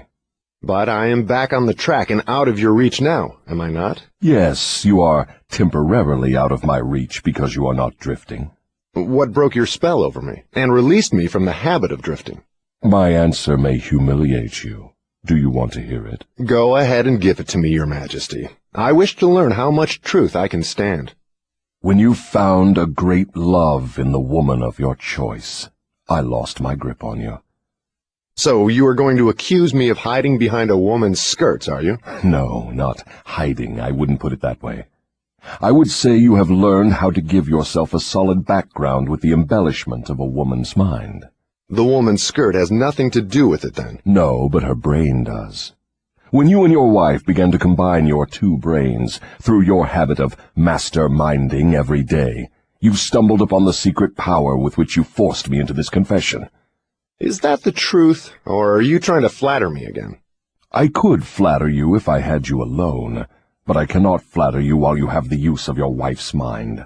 I'm beginning to catch on to something important. I'm beginning to understand what was meant by the writer of that passage in the Bible, which says substantially, "When two or more meet together and ask for anything in my name, it shall be granted." It is true, then, that two minds are better than one. It is not only true, it is necessary before anyone can continuously contact the great storehouse of infinite intelligence, wherein is stored all that is, all that ever was, and all that can ever be. Is there such a storehouse? If there had not been, you would not, could not, now be humiliating me with this silly forced confession. Isn't it dangerous to give this sort of information to the world? Sure, it is dangerous to me. If I were you, I would not give it out. Let us get back now to the technique through which you fasten on your victims the habit of drifting. What is the very first step a drifter must take to break the habit? A burning desire to break it. You, of course, know that no one can be hypnotized by another person without his willingness to be hypnotized. Neither can nature place one under the spell of hypnotic rhythm without his willingness to be hypnotized. The willingness may assume the form of indifference toward life generally, lack of ambition, fear, lack of definiteness of purpose, and many other forms. Nature does not need one's consent in order to place him under the spell of hypnotic rhythm. It needs only to find him off guard, through any form of neglect to use his own mind. Remember this. Whatever you have, you use it or you lose it. All successful attempts to break the habit of drifting must be done before nature makes the habit permanent through hypnotic rhythm. As I understand you, hypnotic rhythm is a natural law through which nature fixes the vibration of all environments. Is that true? Yes. Nature uses hypnotic rhythm to make one's dominating thoughts and one's thought habits permanent. That is why poverty is a disease. Nature makes it so by fixing permanently the thought habits of all who accept poverty as an unavoidable circumstance. Through this same law of hypnotic rhythm, nature will also fix permanently positive thoughts of opulence and prosperity. Perhaps you will better understand the working principle of hypnotic rhythm if I tell you its nature is to fix permanently all habits, whether they are mental or physical. If your mind fears poverty, your mind will attract poverty. If your mind demands opulence and expects it, your mind will attract the physical and financial equivalents of opulence. This is in accordance with an immutable law of nature. Did the writer of that sentence in the Bible, "Whatsoever a man soweth, that shall he also reap," have in mind this law of nature? He could have nothing else in mind. The statement is true. You can see evidence of its truth in all human relationships. And that is why the man who forms the habit of drifting through life must accept whatever life hands him. Is that correct? That is absolutely correct. Life pays the drifter its own price on its own terms. The non-drifter makes life pay on his own terms. Doesn't the question of morals enter into what one gets from life? To be sure, but only for the reason that one's morals have an influence on one's thoughts. No one can collect what he wants from life merely by being good, if that is what you want to know. No, I guess not. I see what you mean. We are all where we are and what we are because of our own deeds. No, not exactly. You are where you are and what you are because of your thoughts and your deeds. Then there is no such reality as luck, is there? Emphatically no. Circumstances which people do not understand are classified under the heading of luck. Back of every reality is a cause. Often the cause is so far removed from the effect that the circumstance can be explained only by attributing it to the operation of luck. Nature knows no such law as luck. It is a man-made hypothesis with which he explains away things he does not understand. The terms luck and miracle are twin sisters. Neither of them has any real existence except in the imaginations of people. Both are used to explain that which people do not understand. Remember this. Everything having a real existence is capable of proof. Keep this one truth in mind, and you will become a sounder thinker. Which is more important, one's thoughts or one's deeds? All deeds follow thoughts. There can be no deeds without their having first been patterned in thought. Moreover, all thoughts have a tendency to clothe themselves in their physical counterpart. One's dominating thoughts, that is, the thoughts one mixes with the emotions, desire, hope, faith, fear, hate, greed, enthusiasm, not only have a tendency to clothe themselves in their physical equivalent, but they are bound to do so. That reminds me to ask you to tell me more about yourself. Where, in addition to the minds of people, do you dwell and operate? I operate wherever there is something I can control and appropriate. I have already told you I am the negative portion of the electron of matter. I am the explosion in lightning. I am the pain in disease and physical suffering. I am the unseen general in warfare. I am the unknown commissioner of poverty and famine. I am the executioner extraordinary at death. I am the inspirer of lust after the flesh. I am the creator of jealousy and envy and greed. I am the instigator of fear. I am the genius who converts the achievements of men of science into instruments of death. I am the destroyer of harmony in all manner of human relationships. I am the antithesis of justice. I am the driving force in all immorality. I am the stalemate of all good. I am anxiety, suspense, superstition, and insanity. I am the destroyer of hope and faith. I am the inspirer of destructive gossip and scandal. I am the discourager of free and independent thought. In brief, I am the creator of all forms of human misery, the instigator of discouragement and disappointment. And you do not call that cold and cruel? I call that definite and dependable. The world depression broke up the habits of men everywhere and redistributed the sources of opportunity in all walks of life on an unprecedented scale. The drifter's pet alibi, with which he tries to explain away his undesirable position, is his cry that the world has run dry of opportunities.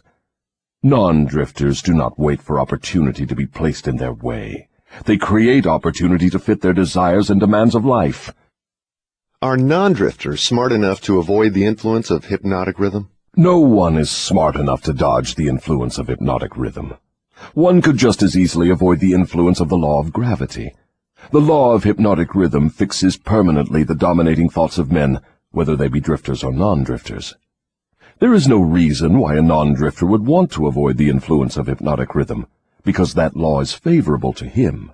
It helps him convert his dominating aims, plans, and purposes into their physical replicas. It fixes his habits of thought and makes them permanent. Only the drifter would wish to dodge the influence of hypnotic rhythm. For the better portion of my adult life, I have been a drifter. How did I manage to escape being swept into the whirlpool of hypnotic rhythm? You haven't escaped. The major portion of your dominating thoughts and desires since you reached adulthood has been a well-defined, definite desire to understand all the potentialities of the mind. You may have drifted on thoughts of lesser importance, but you did not drift in connection with this desire. Because you did not drift, you are now recording a document which gives you exactly what your dominating thoughts demanded of life. Why doesn't your opposition use hypnotic rhythm to make permanent one's higher thoughts and nobler deeds? Why does your opposition permit you to use this stupendous force as a means of entangling people in a web of evil, spun by their own thoughts and deeds? Why does your opposition not outwit you by binding people with thoughts which build and lift them above your influence? The law of hypnotic rhythm is available to all who will use it. I make use of it more effectively than does my opposition, because I offer people more attractive bribes to think my sort of thoughts and indulge in my sort of deeds. In other words, you control people by making negative thinking and destructive deeds pleasing to them. Is that correct? That is the idea exactly. I've often wondered why your opposition, what we earthbound call God, does not annihilate you. Can you tell me why? Because the power is as much mine as his. It is as available to me as to him. That is what I have been trying to get over to you. The highest power in the universe can be used for constructive purposes, through what you call God, or it can be used for negative purposes, through what you call the devil. And something more important still, it can be used by any human being just as effectively as by God or the devil. You make a far-reaching claim. Can you prove your claim? Yes, but it would be better if you proved it for yourself. The devil's word is not worth much among your earthbound sinners. Neither is God's word. You fear the devil and refuse to trust your God. Therefore, you have but one source available through which you may appropriate the benefits of universal power, and that is by trusting and using your own power of thought. This is the direct road to the universal storehouse of infinite intelligence. There is no other road available to any human being. Why have we earthbound not found the road to infinite intelligence sooner? Because I have intercepted you and led you off the path by planting in your minds thoughts which destroy your power to use your minds constructively. I have made it attractive to you to use the power of infinite intelligence to attain negative ends, through greed, avarice, lust, envy, and hatred. Remember, your mind attracts that which your mind dwells upon. To divert you away from my opposition, I had only to feed you on thoughts helpful to my cause. If I understand what you're saying, you're admitting that no human being need fear the devil or worry about how to flatter God. That is it precisely. This admission may put a crimp in my style, but I have the satisfaction of knowing it may also slow down my opposition by sending people direct to the source of all power. In other words, if you cannot control people through negative bribes or fear, then you wish to kick over the entire apple cart and show people how to go around God. Are you by any chance in politics, too? Your technique seems frightfully familiar. Am I in politics? If I am not in politics, who do you believe starts depressions and forces people into wars? Surely you would not lay this at the door of my opposition. As I have already told you, I have allies in all walks of life to help me in connection with all human relationships. Why don't you take over the churches and use them outright in your cause? Do you think I am a fool? Who would keep alive the fear of the devil if I subdued the churches? Who would serve as a decoy to attract the attention of people while I manipulate their minds if I did not have some agency through which to sow the seeds of fear and doubt? The cleverest thing I do is to use the allies of my opposition to keep the fear of hell burning in the minds of people. As long as people fear something, no matter what, I will keep a grip on them. I'm beginning to see your scheme. You use the churches to plant the seed of fear and uncertainty and indefiniteness in the minds of people. These negative states of mind cause people to form the habit of drifting. This habit crystallizes into permanency through the law of hypnotic rhythm. Then the victim is helpless to help himself. Is that right? Hypnotic rhythm, then, is something to be watched and respected. A better way of stating the truth is that hypnotic rhythm is something to be studied, understood, and voluntarily applied to attain definite desired ends. If the force of hypnotic rhythm is not voluntarily applied to attain definite ends, may it be a great danger? Yes, and for the reason that it operates automatically. If it is not consciously applied to attain a desired end, it can, and it will, operate to attain undesired ends. Take the simple illustration of climate, for example. Anyone can see and understand that nature forces every living thing and every element of matter to adjust itself to her climates. In the tropics, she creates trees which bear fruit and reproduce themselves. She forces the trees to adjust themselves to her scorching sun. She forces them to put out leaves suitable for protection against the rays of the sun.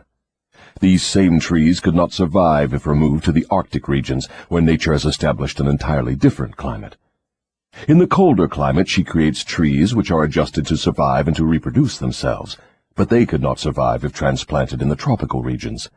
In the same manner, nature clothes her animals, giving to those in each different climate a covering suited to their comfort and survival in that climate. In a similar manner, nature forces upon the minds of men the influences of their environment, which are stronger than the individual's own thoughts. Children are forced to take on the nature of all influences of those around them, unless their own thoughts are stronger than the influences. Nature sets up a definite rhythm for every environment, and everything within the range of that rhythm is forced to conform to it. Man alone has the power to establish his own rhythm of thought, providing he exercises this privilege before hypnotic rhythm has forced upon him the influences of his environment. Every home, every place of business, every town and village, and every street and community center has its own definite, discernible rhythm. If you wish to know what a difference there is in the rhythms of streets, take a walk up Fifth Avenue in New York, and then down a street in the slums. All forms of rhythm become permanent with time. Does each individual have his own rhythm of thought? Yes, that is precisely the major difference between individuals. The person who thinks in terms of power, success, opulence, sets up a rhythm which attracts these desirable possessions. The person who thinks in terms of misery, failure, defeat, discouragement, and poverty attracts these undesirable influences. This explains why both success and failure are the result of habit. Habit establishes one's rhythm of thought, and that rhythm attracts the object of one's dominating thoughts. Hypnotic rhythm is something resembling a magnet which attracts things for which it has a magnetic affinity. Is that correct? Yes, that is correct. That is why the poverty-stricken herd themselves into the same communities. It explains that old saying, misery loves company. It also explains why people who begin to succeed in any undertaking find that success multiplies with less effort as time goes on. All successful people use hypnotic rhythm, either consciously or unconsciously, by expecting and demanding success. The demand becomes a habit, hypnotic rhythm takes over the habit, and the law of harmonious attraction translates it into its physical equivalent. In other words, if I know what I want from life, demand it, and back my demand by a willingness to pay life's price for what I want, and refuse to accept any substitutes, the law of hypnotic rhythm takes over my desire and helps, by natural and logical means, to transmute it into its physical counterpart. Is that true? That describes the way the law works. Science has established irrefutable evidence that people are what they are because of heredity and environment. They bring over with them at birth a combination of all the physical qualities of all their numberless ancestors.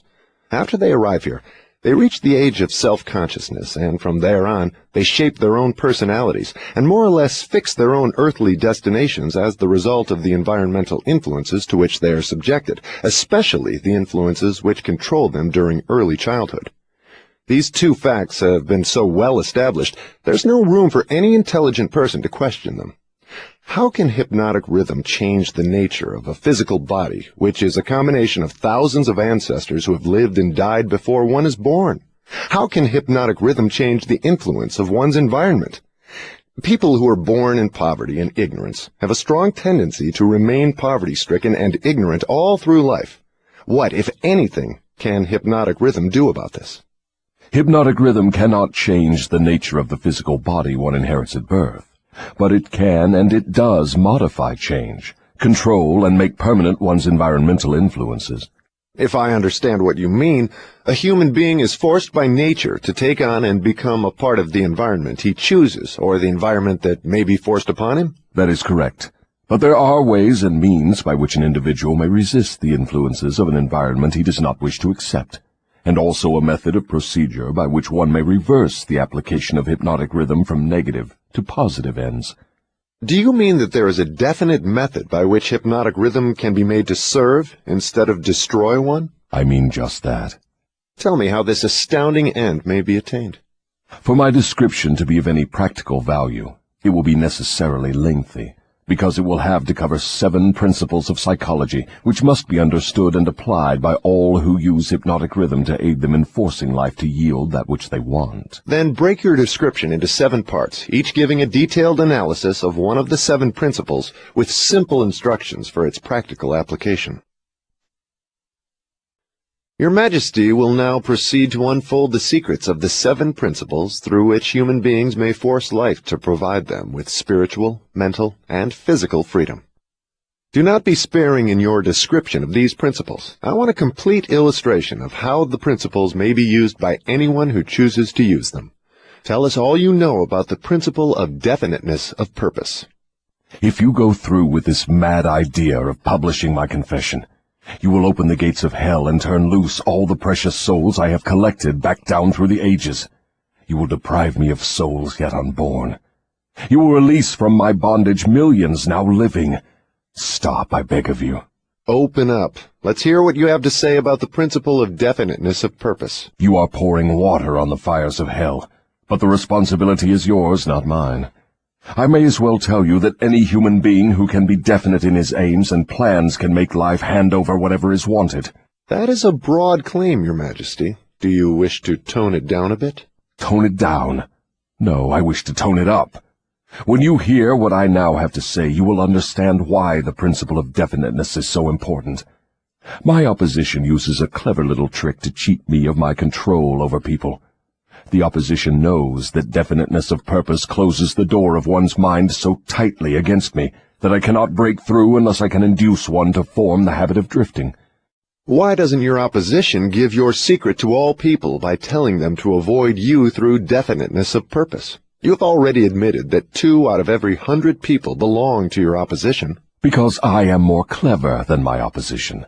I draw people away from definiteness with my promises. You see, I control more people than my opposition because I am a better salesman and a better showman. I attract people by feeding them liberally of the thought habits in which they like to indulge. Is definiteness of purpose something with which one must be born, or may it be acquired? Everyone, as I have told you before, is born with the privilege of being definite, but 98 out of every 100 people lose this privilege by sleeping on it. The privilege of definiteness can be maintained only by adopting it as a policy by which one is guided in all the affairs of life. Oh, I see. One takes advantage of the principle of definiteness, just as one may build a strong physical body, through constant, systematic use. Is that it? You have stated the truth clearly and accurately. Now I think we are getting somewhere, Your Majesty. We have at long last found the starting point from which all who become self-determining in life must take off. We have discovered from your astounding confession that your greatest asset is man's lack of caution, which enables you to lead him into the jungle of indefiniteness through simple bribes. We have learned, beyond the question of doubt, that anyone who adopts definiteness of purpose as a policy and uses it in all of his daily experiences cannot be induced to form the habit of drifting. Without the aid of the drifting habit, you are powerless to attract people through promises. Is this correct? I couldn't have stated the truth more clearly myself. Go ahead now and describe how people neglect their privilege of being free and self-determining through indefiniteness and drifting. I have already made brief reference to this principle, but I will now go into more minute details as to how the principle works. I shall have to begin at the time of birth. When a child is born, it brings with it nothing but a physical body representing the evolutionary results of millions of years of ancestry. Its mind is a total blank. When the child reaches the age of consciousness and begins to recognize the objects of its surroundings, it begins also to imitate others. Imitation becomes a fixed habit. Naturally, the child imitates, first of all, its parents. Then it begins to imitate its other relatives and daily associates, including its religious instructors and school teachers. The imitation extends not merely to physical expression, but also to thought expression. If a child's parents fear me and express that fear within range of the child's hearing, the child picks up the fear through the habit of imitation and stores it away as part of its subconscious stock of beliefs. If the child's religious instructor expresses any form of fear of me, and they all do in one form or another, that fear is added to the similar fear passed to the child by its parents, and the two forms of negative limitation are stored away in the subconscious mind to be drawn upon and used by me later in life. In a similar way, the child learns by imitation to limit its power of thought by filling its mind with envy, hatred, greed, lust, revenge, and all the other negative impulses of thought which destroy all possibility of definiteness. Meanwhile, I move in and induce the child to drift until I bind its mind through hypnotic rhythm. Am I to understand from your remarks that you have to gain control of people while they are very young, or lose your opportunity at them altogether? I prefer to claim them before they come into possession of their own minds. Once any person learns the power of his own thoughts, he becomes positive and difficult to subdue. As a matter of fact, I cannot control any human being who discovers and uses the principle of definiteness. Is the habit of definiteness a permanent protection against your control? No, not by any means.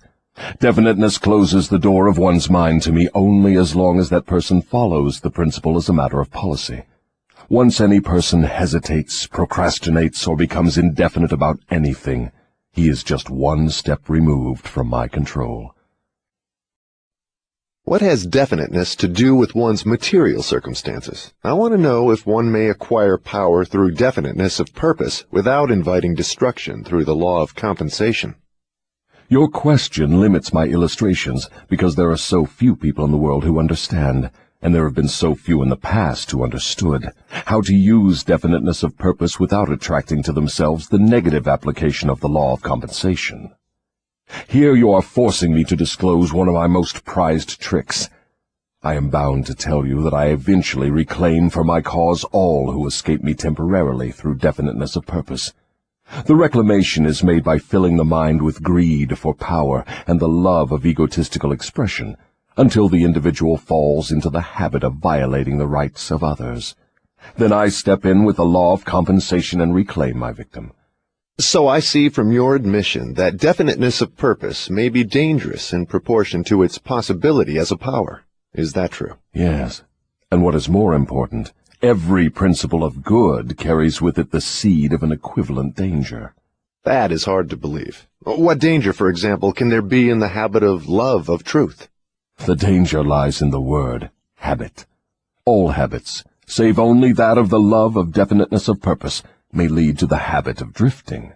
Love for truth, unless it assumes the proportion of definite pursuit of truth, may become similar to all other good intentions. You know, of course, what I do with good intentions. Is love for one's relatives also dangerous? The love for anything or anyone, save only the love of definiteness of purpose, may become dangerous. Love is a state of mind which beclouds reason, saps willpower, and blinds one to facts and truth. Everyone who becomes self-determining and gains spiritual freedom to think his own thoughts must examine carefully every emotion that seems even remotely related to love. You may be surprised to know that love is one of my most effective baits. With it I lead into the habit of drifting those whom I could attract with nothing else. That is why I have placed it at the head of my list of bribes. Show me what any person loves most, and I will have my cue as to how that person can be induced to drift, until I bind him with hypnotic rhythm. Love and fear combine to give me the most effective weapons with which I induce people to drift. One is as helpful to me as the other. Both have the effect of causing people to neglect to develop definiteness in the use of their own minds. Give me control over a person's fears, and tell me what he loves most, and you may as well mark that person down as my slave. Both love and fear are emotional forces of such stupendous potency that either may completely set aside the power of will and the power of reason. Without will and reason, there is nothing left to support definiteness of purpose. But, Your Majesty, life would not be worth living if people never felt the emotion of love. Ah, you are right as far as your reasoning goes, but you neglected to add that love should be under one's definite control at all times. Of course, love is a desirable state of mind, but it also is a palliative, which may be used to limit or destroy reason and willpower, both of which rate above love in importance to human beings who want freedom and self-determination. I understand from what you say that people who gain power must harden their emotions, master fear, and subdue love. Is that correct? People who gain and maintain power must become definite in all their thoughts and all their deeds. If that is what you call hard, then they must become hard. Let us look into the sources of advantage of definiteness in the everyday affairs of life. Which is more apt to succeed, a weak plan applied with definiteness, or a sound, strong plan indefinitely applied? Weak plans have a way of becoming strong if definitely applied. You mean that any plan definitely put into continuous action in pursuit of a definite purpose may be successful, even if it is not the best plan? Yes, I mean just that. Definiteness of purpose plus definiteness of plan by which the purpose is to be achieved generally succeeds, no matter how weak the plan may be. The major difference between a sound and an unsound plan is that the sound plan, if definitely applied, may be carried out more quickly than an unsound plan. In other words, if one cannot be always right, one can and should be always definite. Is that what you were trying to get across to me? That is the idea. People who are definite in both their plans and their purposes never accept temporary defeat as being more than an urge to greater effort. You can see for yourself that this sort of policy is bound to win if it is followed with definiteness. Can a person who moves with definiteness of both plan and purpose be always sure of success? No. The best of plans sometimes misfire. But the person who moves with definiteness recognizes the difference between temporary defeat and failure. When plans fail, he substitutes others, but he does not change his purpose. He perseveres. Eventually he finds a plan that succeeds. Will a plan based upon immoral or unjust ends succeed as quickly as one motivated by a keen sense of justice and morality? Through the operation of the law of compensation, everyone reaps that which he sows. Plans based on unjust or immoral motives may bring temporary success, but enduring success must take into consideration the fourth dimension, time. Time is the enemy of immorality and injustice. It is the friend of justice and morality. Failure to recognize this fact has been responsible for the crime wave among the youths of the world. The youthful, inexperienced mind is apt to mistake temporary success for permanency. The youth often makes the mistake of coveting the temporary gains of immoral, unjust plans, but neglects to look ahead and observe the penalties which follow as definitely as night follows day.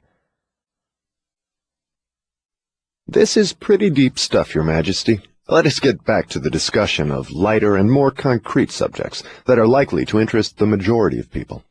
I'm interested in discussing the things that make people happy and miserable, rich and poor, sick and healthy. In brief, I'm interested in everything that can be used by human beings to make life pay satisfactory dividends in return for the effort that one puts into the business of living. Very well, let us be definite. You have my idea. Your Majesty has a tendency to stray off into abstract details which most people can neither understand nor use in the solution of their problems. Could that, by any chance, be a definite plan of yours to answer my questions with indefinite answers? If that is your plan, it is a slick trick, but it will not work. Go ahead now, and tell me something more of the miseries and failures of human beings growing directly out of indefiniteness. Why not permit me to tell you more of the pleasures and successes of people who understand and apply the principle of definiteness? I observe that sometimes people with definiteness of plan and purpose get what they ask from life, only to find after they get it that they do not want it. What then? Generally, one can get rid of whatever is not wanted by application of the same principle of definiteness with which the thing was acquired. A life that is lived with fullness of peace of mind, contentment, and happiness always divests itself of everything it does not want. Anyone who submits to annoyance by things he does not want is not definite. He is a drifter.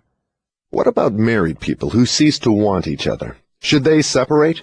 Or is it true that all marriages are made in heaven, and the contracting parties are, therefore, forever bound by their bargain, even though it may prove to be a poor one for both? First, let me correct that old saying that all marriages are made in heaven. I know of some which were made on my side of the fence. Minds which do not harmonize should never be forced to remain together in marriage or any other relationship. Friction and all forms of discord between minds lead inevitably to the habit of drifting, and of course to indefiniteness. Aren't people sometimes bound to others by a relationship of duty, which renders it impractical for them to take from life what they want most? Duty is one of the most abused and misunderstood words in existence. The first duty of every human being is to himself. Every person owes himself the duty of finding how to live a full and happy life. Beyond this, if one has time and energy, not needed in the fulfillment of his own desires, one may assume responsibility for helping others. Isn't that a selfish attitude? And isn't selfishness one of the causes of failure to find happiness? I stand by my statement that there is no higher duty than that which one owes himself. Doesn't a child owe something in the way of duty to its parents, who gave it life and sustenance during its periods of helplessness? Not at all. It is just the other way round. Parents owe their children everything they can give them in the way of knowledge. Beyond that, parents often spoil instead of helping their offspring by a false sense of duty, which prompts them to indulge their children instead of forcing them to seek and gain knowledge at first hand. I see what you mean. Your theory is that too much help thrust upon the youth encourages him to drift and become indefinite in all things. You believe that necessity is a teacher of great sagacity, that defeat carries with it an equivalent virtue, that unearned gifts of every nature may become a curse instead of a blessing. Is that correct? You have stated my philosophy perfectly. My belief is not theory, it is fact. Then you do not advocate prayer as a means of gaining desirable ends. On the contrary, I do advocate prayer, but not the sort of prayer that consists of empty, begging, meaningless words. The sort of prayer against which I am helpless is the prayer of definiteness of purpose. I never thought of definiteness of purpose as being a prayer. How can it be? Definiteness is in effect the only sort of prayer upon which one can rely. It places one in the way of using hypnotic rhythm to attain definite ends, by the mere act of appropriating it from the great universal storehouse of infinite intelligence. The appropriation, in case you are interested, takes place through definiteness of purpose, persistently pursued. Why do the majority of prayers fail? They don't. All prayers bring that for which one prays. But you just said that definiteness of purpose is the only sort of prayer upon which one can rely. Now you say that all prayers bring results. What do you mean? There is nothing inconsistent about it. The majority of people who pray go to prayer only after everything else fails them. Naturally, they go with their minds filled with fear that the prayers will not be answered. Well, their fears are realized. The person who goes to prayer with definiteness of purpose and faith in the attainment of that purpose puts into motion the laws of nature, which transmute one's dominating desires into their physical equivalent. That is all there is to prayer. One form of prayer is negative and brings only negative results. One form is positive and brings definite positive results. Could anything be more simple?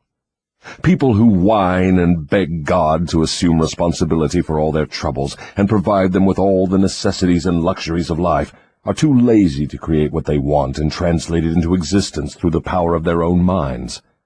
When you hear a person praying for something that he should procure through his own efforts, you may be sure you are listening to a drifter. Infinite intelligence favors only those who understand and adapt themselves to her laws. She makes no discrimination because of fine character or pleasing personality.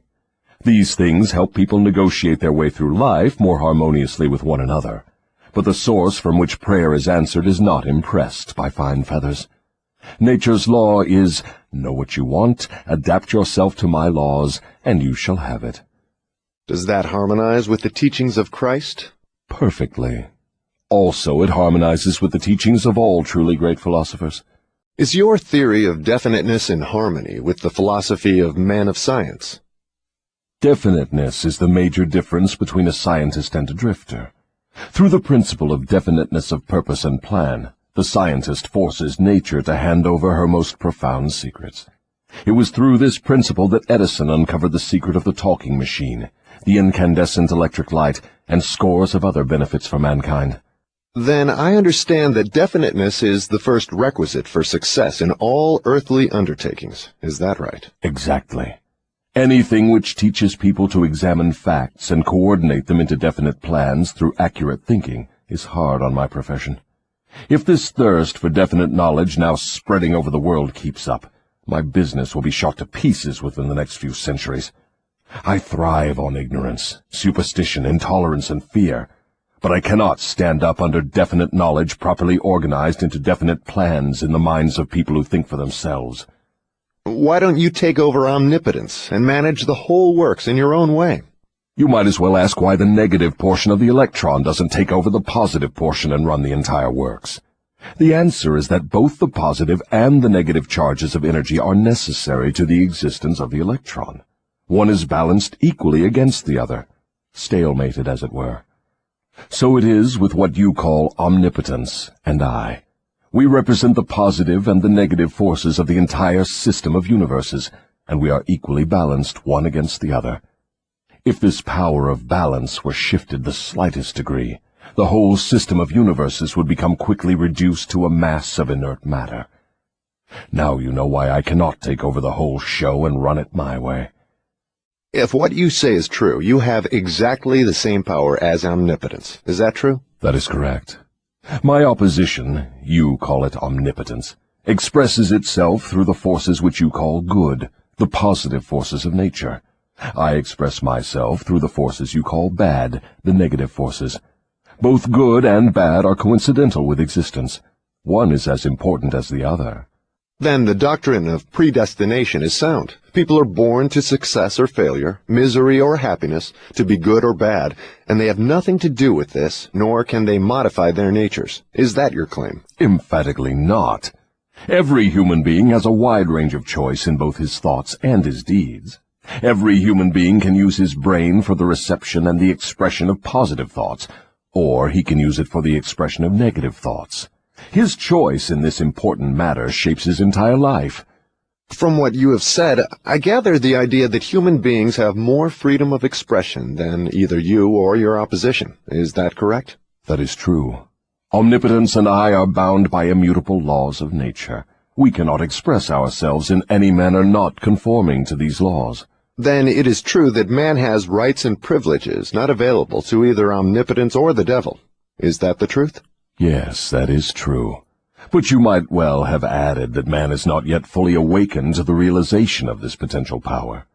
Man still regards himself as something resembling the worms in the dust. when in reality he has more power than all other living things combined. Definiteness of purpose seems to be a panacea for all evils of man. Not that, perhaps, but you may be sure no one ever will become self-determining without it. Why aren't children taught definiteness of purpose in the public schools? For the reason that there is no definite plan or purpose behind any of the school curricula. Children are sent to school to make credits and to learn how to memorize, not to learn what they want of life. What good is a school credit if one cannot convert it into the material and spiritual needs of life? I am only a devil, not an unwinder of riddles. I deduce from all you say that neither the schools nor the churches prepare the youths of the world with a practical working knowledge of their own minds. Is anything of more importance to a human being than an understanding of the forces and circumstances which influence his own mind? The only thing of enduring value to any human being is a working knowledge of his own mind. The churches do not permit a person to inquire into the possibilities of his own mind, and the schools do not recognize that such a thing as a mind exists. Aren't you a little hard on the schools and the churches? No, I am merely describing them as they are, without bias or prejudice. Aren't the schools and the churches your bitter enemies? Their leaders may think they are, but I am impressed only by facts. The truth is this, if you must know it. The churches are my most helpful allies, and the schools run the churches a close second. On what specific or general grounds do you make this claim? On the grounds that both the churches and the schools help me to convert people to the habit of drifting. Do you realize that your charge is substantially a sweeping indictment of the two institutions of major importance which have been responsible for civilization in its present form? Do I realize it? Man alive, I gloat over it. If the schools and churches had taught people how to think for themselves, where would I be now? This confession of yours will disillusion millions of people whose only hope for salvation is in their churches. Isn't that a cruel thing to do to them? Wouldn't most people be better off living in the bliss of ignorance than to know the truth about you? What do you mean by the term salvation? From what are people being saved? The only form of enduring salvation that is worth a green fig to any human being is that which comes from recognition of the power of his own mind. Ignorance and fear are the only enemies from which men need salvation. You seem to hold nothing sacred. You are wrong. I hold sacred the one thing which is my master, the one thing I fear. What is that? The power of independent thought backed by definiteness of purpose. Then you do not have many people to fear. Only 2 out of every 100, to be exact. I control all others. Let's give the churches a rest and get back to the public schools. Your confession has shown clearly that you thrive and perpetuate yourself from one generation to another by the clever trick of taking over the minds of children before they have the chance to learn how to use their minds. I wish to know what is wrong with a public school system that permits the devil to control so many people. I wish to know also what can be done to the established system of teaching that will ensure all children the opportunity to learn, first, that they have minds, and second, how to use those minds to bring spiritual and economic freedom. I am putting the question to you definitely enough, and since you have stressed the importance of definiteness of purpose, I am here and now putting you on notice that your answer to my question must be definite. Wait a moment while I catch my breath. You have given me quite an order. It seems strange that you would come to the devil to learn how to live. I should think you would go to my opposition. Why don't you? Your Majesty, it is you who are on trial here, not I. I want the truth, and I am not particular as to the source from which I get it. There is something radically wrong with the system of education that has given us a balance sheet with life that shows us hopelessly in the red and groping for the road to self-determination as if we were so many animals lost in the jungle. I want to know 2 things about this system. First, what is the major weakness of the system? Second, how can this weakness be eliminated? The floor is yours again. Please, stick to the question and stop trying to decoy me into the discussion of deep abstract subjects. That's definite, is it not? You leave me no choice but that of direct answer. To begin with, the public school system approaches the subject of education from the wrong angle. The school system endeavors to teach children to memorize facts, instead of teaching them how to use their own minds. Is that all that is wrong with the system? Oh no, that is only the beginning. Another major weakness of the school system is that it does not establish in the minds of children either the importance of definiteness of purpose, or make any attempt to teach youths how to be definite about anything. The major object of all schooling is to force the students to cram their memories with facts, instead of teaching them how to organize and make practical use of facts. This cramming system centers the attention of students on the accumulation of credits, but overlooks the important question of how to use knowledge in the practical affairs of life. This system turns out graduates whose names are inscribed upon parchment certificates, but whose minds are empty of self-determination. The school system got off to a bad start at the beginning. The schools began as institutions of higher learning, operated entirely for the select few whose wealth and family entitled them to education. Thus, the entire school system was evolved by beginning at the top and working back down to the bottom. It is no wonder the system neglects to teach children the importance of definiteness of purpose, when the system itself has literally evolved through indefiniteness.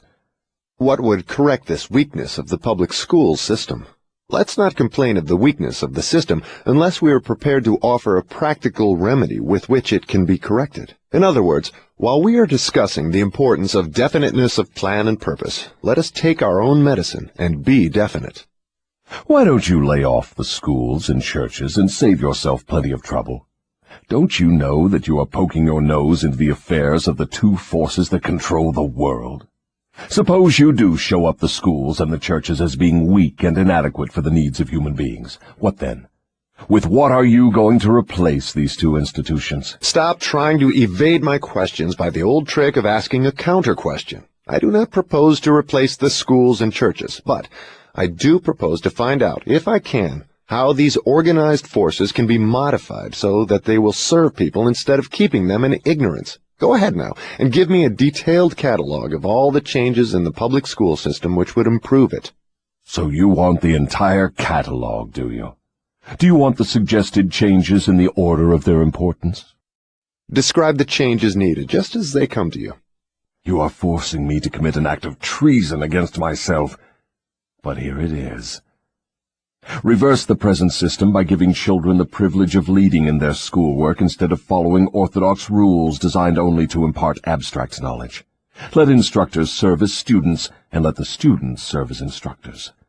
As far as possible, organize all schoolwork into definite methods through which the student can learn by doing, and direct the classwork so that every student engages in some form of practical labor connected with the daily problems of life. Ideas are the beginning of all human achievement. Teach all students how to recognize practical ideas that may be of benefit in helping them acquire whatever they demand of life. Teach the students how to budget and use time. And above all, teach the truth that time is the greatest asset available to human beings, and the cheapest.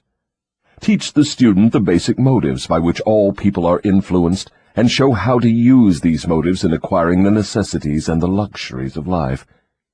Teach children what to eat, how much to eat, and what is the relationship between proper eating and sound health.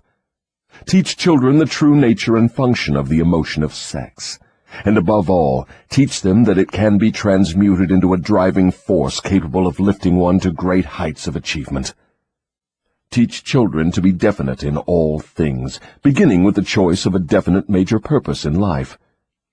Teach children the nature of and possibilities for good and evil in the principle of habit, using as illustrations with which to dramatize the subject the everyday experiences of children and adults. Teach children how habits become fixed through the laws of hypnotic rhythm, and influence them to adopt, while in the lower grades, habits that will lead to independent thought. Teach children the difference between temporary defeat and failure, and show them how to search for the seed of an equivalent advantage which comes with every circumstance of defeat. Teach children to express their own thoughts fearlessly, and to accept or reject at will all ideas of others, reserving to themselves always the privilege of relying upon their own judgment. Teach children to reach decisions promptly and to change them, if at all, slowly and with reluctance, and never without a definite reason. Teach children that the human brain is the instrument with which one receives from the great storehouse of nature the energy which is specialized into definite thoughts, that the brain does not think, but serves as an instrument for the interpretation of stimuli which cause thought. Teach children the value of harmony in their own minds, and that this is attainable only through self-control. Teach children the nature and the value of self-control. Teach children that there is a law of increasing returns which can be and should be put into operation as a matter of habit, by rendering always more service and better service than is expected of them. Teach children the true nature of the Golden Rule, and above all show them that through the operation of this principle, everything they do to and for another, they also do to and for themselves. Teach children not to have opinions unless they are formed from facts, or beliefs which may reasonably be accepted as facts. Teach children that cigarettes, liquor, narcotics, and overindulgence in sex destroy the power of will and lead to the habit of drifting. Do not forbid these evils, just explain them. Teach children the danger of believing anything merely because their parents, religious instructors, or someone else says it is so. Teach children to face facts, whether they are pleasant or unpleasant, without resorting to subterfuge or offering alibis. Teach children to encourage the use of their sixth sense, through which ideas present themselves in their minds from unknown sources, and to examine all such ideas carefully.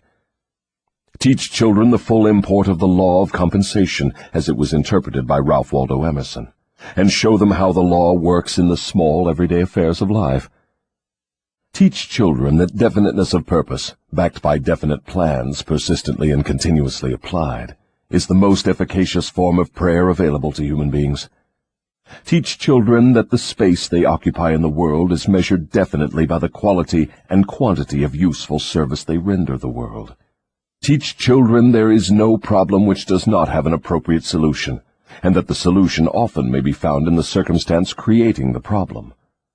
Teach children that their only real limitations are those which they set up or permit others to establish in their own minds. Teach them that man can achieve whatever man can conceive and believe. Teach children that all schoolhouses and all textbooks are elementary implements which may be helpful in the development of their minds, but that the only school of real value is the great university of life, wherein one has the privilege of learning from experience. Teach children to be true to themselves at all times, and since they cannot please everybody, therefore to do a good job of pleasing themselves. That is an imposing list, but it seems conspicuous by the fact it ignores practically every subject now taught in the public schools. Was that intended? Yes. You asked for a list of suggested changes in public school curricula which would benefit children. Well, that is what you got. Some of the changes you suggest are so unorthodox they would shock most of the educators of today, wouldn't they? Most of the educators of today need to be shocked. A good sound shock often helps the brain that has been atrophied by habit. Would the changes you suggest for the public schools give children immunity against the habit of drifting? Yes, that is one of the results the changes would bring, but there are others, too. How could the suggested changes be forced into the public school system? You know, of course, it is as difficult to get a new idea into an educator's brain as it is to interest a religious leader in modifying religion so it will help people to get more from life. The quickest and surest way to force practical ideas into the public schools is to first introduce the ideas through private schools and establish such a demand for their use that public school officials will be compelled to employ them. Should any other changes be made in the public school system? Yes, many. Among other changes needed in all public school programs is the addition of a complete course of training in the psychology of harmonious negotiation between people. All children should be taught how to sell their way through life with the minimum amount of friction. Every public school should teach the principles of individual achievement through which one may attain to a position of financial independence. Classes should be abolished altogether. They should be replaced by the round table or conference system, such as businessmen employ. All students should receive individual instruction and guidance in connection with subjects which cannot be properly taught in groups. Every school should have an auxiliary group of instructors consisting of business and professional people, scientists, artists, engineers, and newspapermen, each of whom would impart to all the students a practical working knowledge of his own profession, business, or occupation.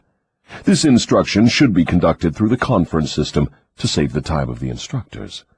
What you have suggested is, in effect, an auxiliary system of instruction that would give all school children a working knowledge of the practical affairs of life, direct from the original source. Is that the idea? You've stated it correctly. Let us dismiss the public school system and go back to the churches for a moment. All my life, I have heard clergymen preaching against sin and warning sinners to beware and repent so they could be saved, but I've never heard any of them tell me what sin is. Will you give me some light on this subject? Sin is anything one does or thinks which causes one to be unhappy. Human beings who are in sound physical and spiritual health should be at peace with themselves and always happy. Any form of mental or physical misery indicates the presence of sin. Name some of the common forms of sin. It is a sin to overeat, because that leads to ill health and misery. It is a sin to overindulge in sex, because that breaks down one's willpower and leads to the habit of drifting. It is a sin to permit one's mind to be dominated by negative thoughts of envy, greed, fear, hatred, intolerance, vanity, self-pity, or discouragement, because these states of mind lead to the habit of drifting. It is a sin to cheat, lie, and steal, because these habits destroy self-respect, subdue one's conscience, and lead to unhappiness. It is a sin to remain in ignorance, because that leads to poverty and loss of self-reliance. It is a sin to accept from life anything one does not want, because that indicates an unpardonable neglect to use the mind. Is it a sin for one to drift through life without definite aim, plan, or purpose? Yes, because this habit leads to poverty and destroys the privilege of self-determination. It also deprives one of the privilege of using his own mind as a medium of contact with infinite intelligence. Are you the chief inspirer of sin? Yes. It is my business to gain control of the minds of people in every way possible. Can you control the mind of a person who commits no sin? I cannot, because that person never permits his mind to be dominated by any form of negative thought. I cannot enter the mind of one who never sins, let alone control it. What is the commonest and most destructive of all sins? Fear and ignorance. Have you nothing else to add to the list? There is nothing else to be added. What is faith? It is a state of mind wherein one recognizes and uses the power of positive thought as a medium by which one contacts and draws upon the universal store of infinite intelligence at will. In other words, faith is the absence of all forms of negative thought. Is that the idea? Yes, that is another way of describing it. Has a drifter the capacity to use faith? He may have the capacity, but he does not use it. Everyone has the potential power to clear his mind of all negative thoughts, and thereby avail himself of the power of faith. Stating the matter in another way, faith is definiteness of purpose backed by belief in the attainment of the object of that purpose. Is that correct? That's the idea exactly. What preparation must one undergo before being able to move with definiteness of purpose at all times? One must gain mastery over self. This is the second of the 7 principles. The person who is not master of himself can never be master of others. Lack of self-mastery is, of itself, the most destructive form of indefiniteness. Where should one begin when making a start at control over self? By mastering the 3 appetites responsible for most of one's lack of self-discipline. The 3 appetites are 1. The desire for food, 2. The desire for expression of sex, 3. The desire to express loosely organized opinions. Does man have other appetites which need control? Yes, many of them. But these 3 are the ones which should be conquered first. When a man becomes master of these 3 appetites, he has developed enough self-discipline to conquer easily those of lesser importance. But these are natural appetites. They must be indulged if one is to be healthy and happy. To be sure, they are natural appetites, but they are also dangerous, because people who have not mastered themselves overfeed the appetites. Self-mastery contemplates sufficient control over the appetites to enable one to feed them what they need and withhold food not needed. Your viewpoint is both interesting and educational. Describe the details through which I may understand how and under what circumstances people overfeed the appetites. Take the desire for physical food, for example. The majority of people are so weak in self-discipline they fill their stomachs with combinations of rich food which please the taste but overwork the organs of digestion and elimination. They pour into their stomachs both quantity and combinations of food, which the body chemist can dispose of only by converting the food into deadly toxic poisons. These poisons clog and stagnate the body's sewer system until it slows down in its work of elimination of waste matter. After a while, the sewer system stops working altogether, and the victim has what he calls constipation. By that time, he is ready for the hospital. Auto-intoxication, or body sewer poisoning, takes the machinery of the brain and rolls it into something resembling a wad of putty. The victim then becomes sluggish in his physical movements and mentally irritable and fussy. If he could only take one good look at and one bad smell of his sewer system, he would be ashamed to look himself in the face. City sewers are not the pleasantest of places when they become overloaded or clogged, but they are clean and sweet compared with the intestinal sewer when it has been overloaded or clogged. This is not a pretty story to be associated with the pleasant and necessary act of eating, but that is where it belongs, because overeating and wrong food combinations are the evils which cause auto-intoxication. People who eat wisely and keep their body sewers clean handicap me, because a clean body sewer generally means a sound body and a brain that functions properly. Imagine, if your imagination can be stretched that far, how any human being could move with definiteness of purpose with his body sewer filled with enough poison to kill 100 people if it were injected into their bloodstream directly. And all this trouble is the result of lack of control over the physical appetite for food. Well, if you wish to be absolutely correct, you should say that improper eating is responsible for the majority of the ills of the body, and practically all headaches. If you want proof of this, select 100 people suffering with headaches and give each of them a thorough washing out of their body sewer systems with a high enema, and observe that no fewer than 95 of the headaches will disappear within a few minutes after the sewers have been cleaned. From all you say about the intestinal tract, I gather the impression that mastery over the physical appetite for food means also mastery over the habit of neglecting to keep the intestines clean. Yes, that is true. It is just as important to eliminate the waste matter of the body and the unused portions of food as it is to take the right amount and the correct combinations of food. I never thought of auto-intoxication as being one of your devices of control over people, and I am utterly shocked to know how many people are victims of this subtle enemy. Let's hear what you have to say of the other two appetites. Well, take the desire for sex expression. Now there is a force with which I master the weak and the strong, the old and the young, the ignorant and the wise. In fact, I master all who neglect to master sex. How can one master the emotion of sex? By the simple process of transmuting that emotion into some form of activity other than copulation. Sex is one of the greatest of all forces which motivate human beings. Because of this fact, it is also one of the most dangerous forces.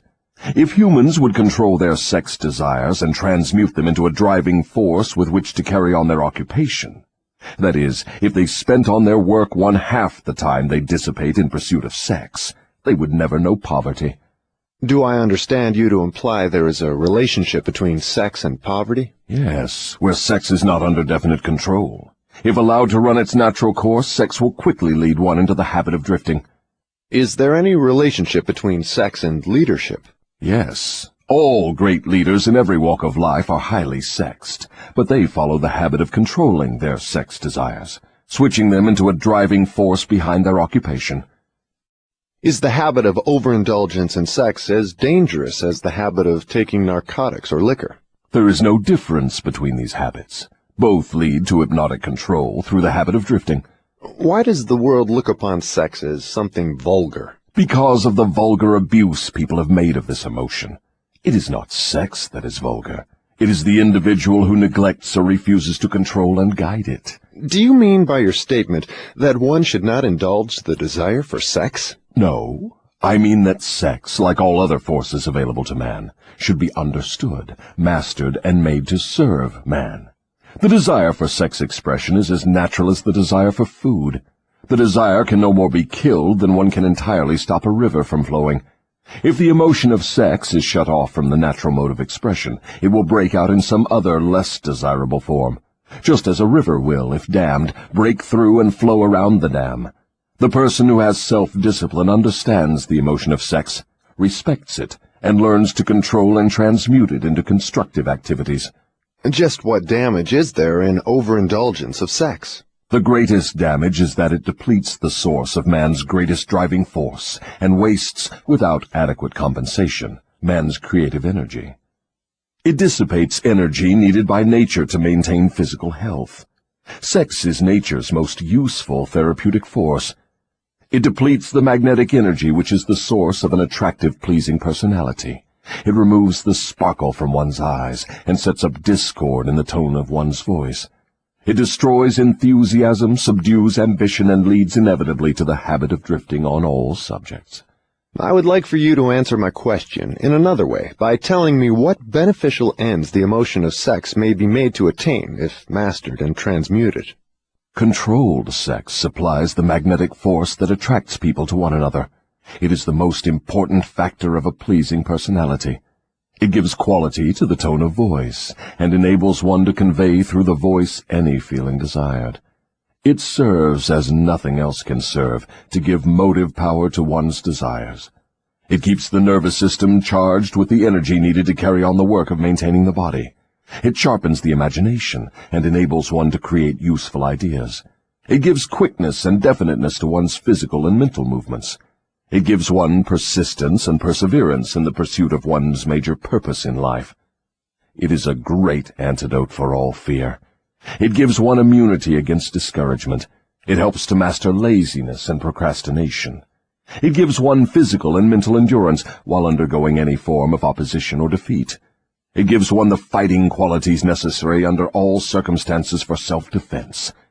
In brief, it makes winners and not quitters. Are those all the advantages you claim for controlled sex energy? No, they are only some of the more important benefits it provides. Perhaps some will believe the greatest of all the virtues of sex is that it is nature's method of perpetuation of all living things. This alone should remove all thought that sex is vulgar. I gather from what you say that the emotion of sex is a virtue, not a fault. It is a virtue when controlled and directed to the attainment of desirable ends. It is a fault when neglected and permitted to lead to acts of lust. Why aren't these truths taught to children by their parents in the public schools? The neglect is due to ignorance of the real nature of sex. It is just as necessary in maintaining health for one to understand and properly use the emotion of sex as it is to keep the body's sewer system clean. Both subjects should be taught in all public schools and all homes where there are children. Wouldn't the majority of parents need instruction on the proper function and use of sex before they could intelligently teach their children? Yes, and so would the public school teachers. What relative position of importance would you give to the need for accurate knowledge on the subject of sex? It is next to the top of the list. There is but one thing of greater importance to human beings. That is accurate thought. Do I understand you to say that knowledge of the true functions of sex and ability to think accurately are the two things of greatest importance to mankind? That is what I intend you to understand. Accurate thinking comes first because it is the solution to all man's problems, the answer to all his prayers, the source of opulence and all material possessions. Accurate thinking is aided by properly controlled and directed sex emotion, because sex emotion is the same energy as that with which one thinks. It begins with those who desire self-determination sufficiently to be willing to pay its price. No one can be entirely free, spiritually, mentally, physically, and economically, without learning the art of accurate thinking. No one can learn to think accurately without including, as a part of the needed knowledge, information on the control of sex emotion through transmutation. It will be a great surprise to many people to learn there is so close a relationship between thinking and sex emotion. Tell us now about the third appetite, and let's see what it has to do with self-discipline. The habit of expressing loosely organized opinions is one of the most destructive of habits. Its destructiveness consists in its tendency to influence people to guess instead of searching for the facts when they form opinions, create ideas, or organize plans. The habit develops a grasshopper mind, one that jumps from one thing to another but never completes anything. And, of course, carelessness in the expression of opinions leads to the habit of drifting. From there it is only a step or two until one is bound by the law of hypnotic rhythm, which automatically prohibits accurate thinking. What other disadvantages are there in free expression of opinions? The person who talks too much informs the world of his aims and plans, and gives to others the opportunity to profit by his ideas. Wise men keep their plans to themselves, and refrain from expressing uninvited opinions. This prevents others from appropriating their ideas, and makes it difficult for others to interfere with their plans. Why do so many people indulge in the habit of expressing uninvited opinions? The habit is one way of expressing egotism and vanity. The desire for self-expression is inborn in people. The motive back of the habit is to attract the attention of others and to impress them favorably. Actually, it has just the opposite effect. When the self-invited speaker attracts attention, it usually is unfavorable. Yes. What other disadvantages has the habit? The person who insists on talking seldom has an opportunity to learn by listening to others. But isn't it true that a magnetic speaker often puts himself in the way of opportunity to benefit himself by attracting the attention of others through his powers of oratory? Yes, a magnetic orator does have an asset of tremendous value in his ability to impress people by his speech. But he cannot make the best use of this asset if he forces his speech on others without their invitation. No single quality adds more to one's personality than the ability to speak with emotional feeling, force, and conviction. But the speaker must not impose his speech upon others without being invited to do so. There is an old saying that nothing is worth more than its actual cost. This applies as well to the free, uninvited expression of opinions as to material things. What about people who volunteer their opinions by expressing them in writing? Do they also suffer by lack of self-discipline? One of the worst pests on earth is the person who writes uninvited letters to people of prominence. Men in public office, moving picture stars, men who have succeeded in business or written a best-selling book. And people whose names appear often in the newspapers are continuously besieged by people who write letters expressing their opinion on all subjects. But the writing of uninvited letters is a harmless way of finding pleasure through self-expression, is it not? What damage does one do by the habit? Habits are contagious. Every habit attracts a flock of its relatives. The habit of doing anything that is useless leads to the formation of other habits that are useless, especially the habit of drifting. But that is not all the dangers associated with the habit of indulging in uninvited expression of opinions. The habit creates enemies and places in their hands dangerous weapons by which they may do great injury to the one who indulges in it. Thieves and confidence men and racketeers pay big prices for the names and addresses of the writers of uninvited letters. Knowing as they do, the writers of these letters become easy victims of all manner of schemes that result in the loss of their money.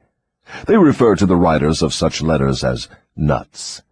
If you wish to know how foolish people are who write uninvited letters, read the nut column of any newspaper, the column in which the paper publishes the voluntary opinions of its readers, and you will see for yourself how the writers of such letters antagonize people and invite opposition from others. Now, I had no idea, Your Majesty, that people get into so much difficulty through uninvited expression of their opinions. But now that you have brought up the subject, I do remember writing the editor of a prominent magazine an uninvited letter of criticism, which cost me a fine position on his staff, at a fat salary. That is a perfect example. The proper place to begin self-discipline is right where you stand. The way to begin is by recognizing the truth, that there is nothing for good or evil throughout the myriads of universes except the power of natural law. There is no individual personality anywhere throughout the myriad of universes with the slightest power to influence a human being, save nature and human beings themselves. There is no human being now living, no human being has ever lived, and no human being ever will live with the right or the power to deprive another human being of the inborn privilege of free and independent thought. That privilege is the only one over which any human being can have absolute control.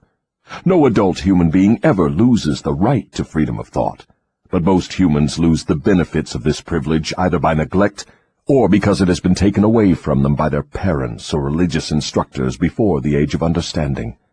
These are self-evident truths, no less important because they are being called to your attention by the devil than they would be if brought to your attention by my opposition.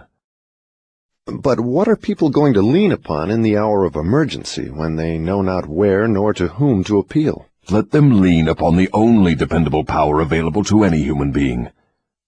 And what is that? Themselves. The power of their own thoughts. The only power they can control and may rely upon. The only power which cannot be perverted, colored, modified, or falsified by their dishonest fellow human beings. All you say seems logical, but why must I come to the devil to discover such profound truths? Let's get back to the 7 principles. You've already disclosed enough information to show clearly that the secret of how to break the power of hypnotic rhythm is wrapped in the 7 principles. You have shown, too, that the most important of these principles is self-discipline. Now, go ahead and describe the other 5 principles you have not yet mentioned and indicate what part they play in giving one self-discipline. First, let me summarize that part of my confession we have already covered. I have frankly told you that my 2 most effective devices for mastering human beings are the habit of drifting and the law of hypnotic rhythm. I have shown you that drifting is not a natural law, but a man-made habit which leads to man's submission to the law of hypnotic rhythm. The 7 principles are the media by which man may break the hold of hypnotic rhythm and take possession again of his own mind. You see, therefore, the 7 principles are the 7 steps which lead victims of hypnotic rhythm out of the self-made prisons in which they are bound. The 7 principles are the master key that unlocks the door to spiritual, mental, and economic self-determination. Is that true? Yes, that's another way of stating the truth. Is failure ever a benefit to man? Yes. Indeed, learning from adversity is the 3rd of the 7 principles. But few people know that every adversity brings with it the seed of an equivalent advantage. Still fewer people know the difference between temporary defeat and failure. If this knowledge were generally known, I would be deprived of one of my strongest weapons of control over human beings. But I understood you to say that failure is one of your greatest allies. I got the impression from your confession that failure causes people to lose ambition and quit trying, and then you take them over without opposition on their part. That is just the point. I take them over after they quit trying. If they knew the difference between temporary defeat and failure, they would not quit when they meet with opposition from life. If they knew that every form of defeat and all failures bring with them the seed of unborn opportunity, they would keep on fighting and win. Success usually is but one short step beyond the point where one quits fighting. Is that all one might learn from adversity, defeat, and failure? No, that is the least of what one might learn.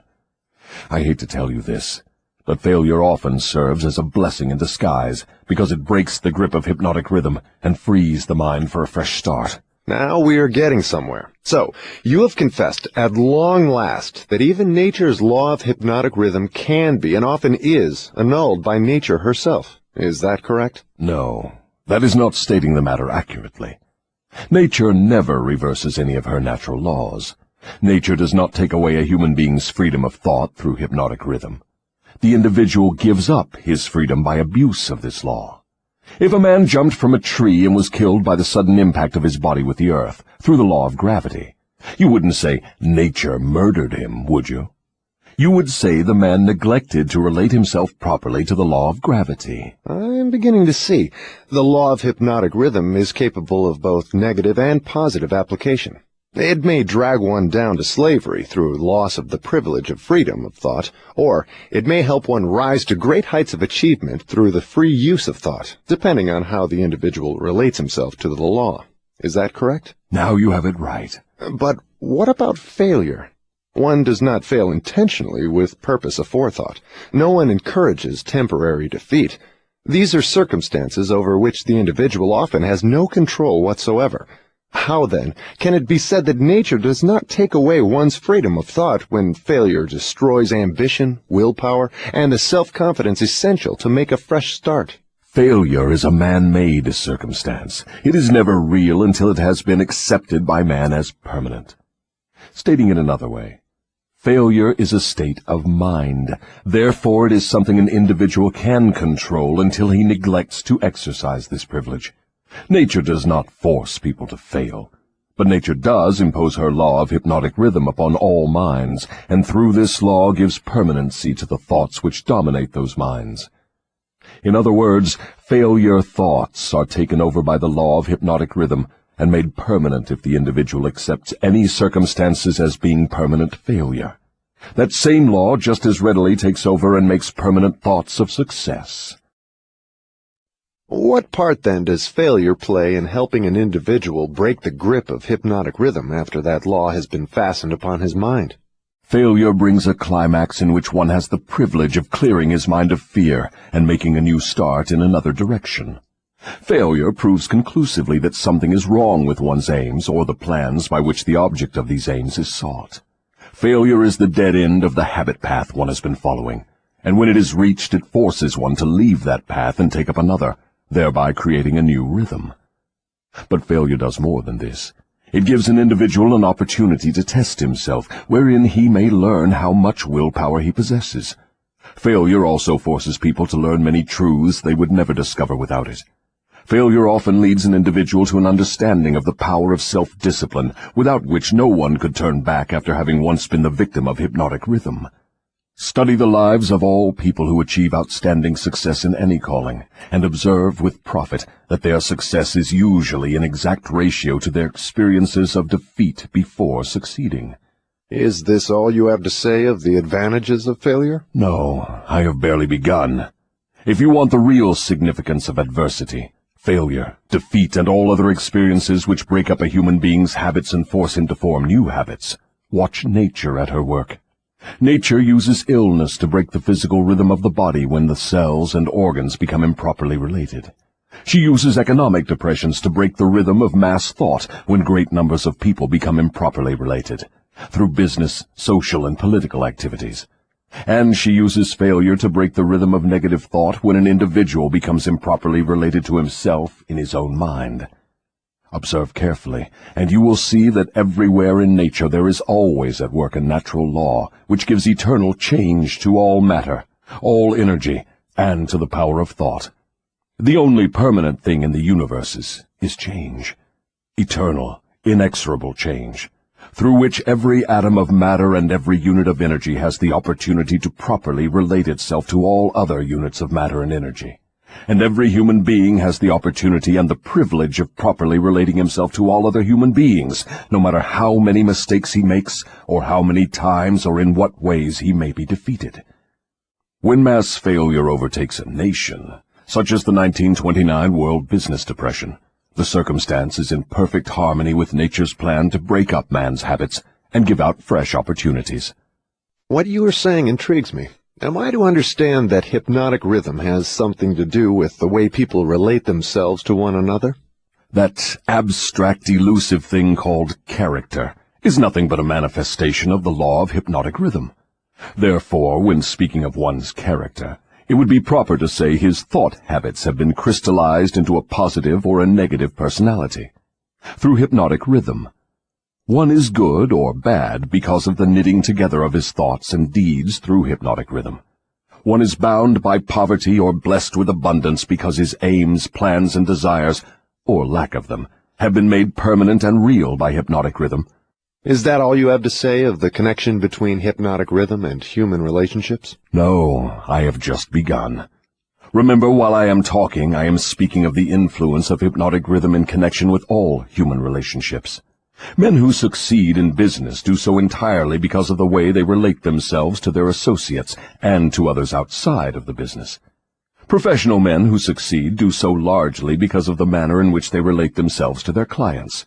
It is much more important for the lawyer to know people and to know the laws of nature than it is to know the law. And the doctor is a failure before he starts unless he knows how to relate himself to his patients so as to establish their faith in him. Marriage succeeds or fails entirely because of the manner in which the participants relate themselves to one another. Proper relationship in marriage begins with a proper motive for the marriage. Most marriages do not bring happiness because the contracting parties neither understand, nor attempt to understand, the law of hypnotic rhythm, through the operation of which every word they speak, every act in which they engage, and every motive by which they are inspired to deal with each other, is picked up and woven into a web that entangles them in controversial misery, or gives to them the wings of freedom through which they soar above all forms of unhappiness. Every newly made acquaintanceship between people ripens into friendship and then into spiritual harmony, sometimes called love, or plants a germ of suspicion and doubt which evolves and grows into open rebellion, according to the way in which the participants in the acquaintanceship relate themselves to one another. Hypnotic rhythm picks up the dominating motives, aims, purposes, and feelings of the contacting minds, and weaves these into some degree of faith or fear, love or hatred. After the pattern has taken definite shape, as it does with time, it is forced upon the contacting minds and made a part thereof. In this silent way does nature make permanent the dominating factors of every human relationship. In every human relationship, the evil motives and the evil deeds of the contacting individuals are coordinated and consolidated into definite form and subtly woven into that all-important human trait known as character. In the same manner, the motives and the deeds of good are consolidated and forced upon the individual. You see, therefore, it is not only one's deeds, but also one's very thoughts which determine the nature of all human relationships. You are leading into pretty deep water. Let's keep it near the shore, where I can follow you without fear of getting beyond a safe depth. Go ahead and tell me how this subject of human relationships actually works in the current affairs of a problem-filled world such as we have today. That is a happy thought. But let me make sure you understand the principles I am telling about, before I try to show you how to apply them in the affairs of life. I wish to be sure you understand that the law of hypnotic rhythm is something that no one can control, influence, or evade. But everyone can relate himself to this law so as to benefit by its inexorable operation. Harmonious relationship with the law consists entirely of the individual changing his habits so they represent the circumstances and the things the individual wants and is willing to accept. No one can change the law of hypnotic rhythm any more than one can change the law of gravity, but everyone can change himself. Remember, therefore, in all the discussion of this subject that all human relationships are made and maintained by the habits of the individuals related. The law of hypnotic rhythm plays only the part of solidifying the factors which constitute human relationships, but it does not create those factors. Before we go further with the discussion of human relationships, I want you to get a clear understanding of the subconscious mind. The term subconscious mind represents a hypothetical physical organ which has no actual existence. The mind of man consists of universal energy, some call it infinite intelligence, which the individual receives, appropriates, and organizes in definite thought forms through the network of intricate physical apparatus known as a brain. These thought forms are replicas of various stimuli which reach the brain through the 5 commonly known physical senses, and the 6th sense, which is not so well known. When any form of stimuli reaches the brain and takes the definite shape of thought, it is classified and stored away in a group of the brain cells known as the memory group. All thoughts of a similar nature are stored together, so that the bringing forth of one leads to easy contact with all its associates. The system is very similar to the modern office filing cabinet, and it is operated in a similar manner. The thought impressions with which one mixes the greatest amount of emotion or feeling are the dominating factors of the brain because they are always near the surface, at the top of the filing system, so to speak, where they spring into action voluntarily the moment an individual neglects to exercise self-discipline. These emotion-laden thoughts are so powerful, they often cause an individual to rush into action and indulge in deeds which have not been submitted to or approved by his reasoning faculty. These emotional outbursts usually destroy harmony in all human relationships. The brain often brings together combinations of emotional feelings so powerful they completely set aside the control of the reasoning faculty. On all such occasions, human relationships are apt to be lacking in harmony. Through the operation of the 6th sense, the brain of a human being may contact the filing cabinet of other brains and inspect at will whatever thought impressions are on file there. The condition under which one person may contact and inspect the filing cabinet of another person's brain is generally known as harmony. But you may better understand what is meant if I say brains attuned to the same rate of thought vibrations can easily and quickly exercise the privilege of entering and inspecting each other's filing cabinets of thoughts. In addition to receiving organized thoughts from the filing cabinets of other brains through the sixth sense, one can, through this same physical organ, contact and receive information from the universal storehouse known as infinite intelligence. All information reaching one's brain through the sixth sense comes from sources not easily isolated or traced. Therefore, this sort of information is generally believed to come from one's subconscious mind. The sixth sense is the organ of the brain through which one receives all information, all knowledge, all thought impressions which do not come through one or more of the 5 physical senses. Now that you understand how the mind operates, you will more easily understand how and why people come to grief through improper human relationships.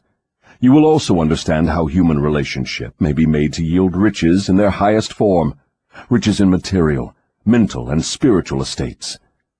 Moreover, you will understand there can never be happiness except through understanding and application of the right principles of human relationships. You will understand, too, that no individual is an entity unto himself, that completeness of mind can be attained only by harmony of purpose and deed between 2 or more minds.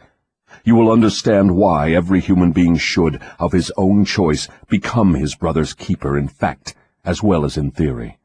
What you say may be true, but I still insist that you have me beyond safe depths of thought. Let us get back nearer to the shore, where I can wade in familiar water. We shall go out into the deeper water after we learn to swim well. We started out to discuss the subject of how to profit by adversity, but it seems we have drifted somewhat afield from that subject. We have detoured, but we have not drifted. The devil never drifts. The detour was necessary in order that you might be prepared to understand the most important part of this entire interview. We are now ready to get back to the discussion of the subject of adversity. Inasmuch as most adversities grow out of improper relationships between people, it seems important to understand how people may become properly related. Naturally, the question arises as to what is a proper relationship between people. The answer is that the proper relationship is one that brings to all connected with it, or affected by it, some form of benefit. What then is an improper relationship? Any relationship between people which damages anyone, or brings any form of misery or unhappiness to any of the individuals. How can improper relationships be corrected? By change of mind of the person causing the improper relationship, or by changing the persons to the relationship. Some minds harmonize naturally, while others just as naturally clash. Successful human relationships, to endure as such, must be formed of minds that naturally harmonize, quite aside from the question of having common interests as a means of bringing them into harmony. When you speak of business leaders who succeed because they know how to pick men, you might more correctly say they succeed because they know how to associate minds which harmonize naturally. Knowing how to pick people successfully for any definite purpose in life is based upon ability to recognize the types of people whose minds naturally harmonize. Stay focused on adversity, if you will. If there are possible benefits to be found through adversity, name some of them. Adversity relieves people of vanity and egotism. It discourages selfishness by proving that no one can succeed without the cooperation of others. Adversity forces an individual to test his mental, physical, and spiritual strength. It thus brings him face to face with his weaknesses and gives him the opportunity to bridge them. Adversity forces one to seek ways and means to definite ends by meditation and introspective thought. This often leads to the discovery and use of the sixth sense through which one may communicate with infinite intelligence.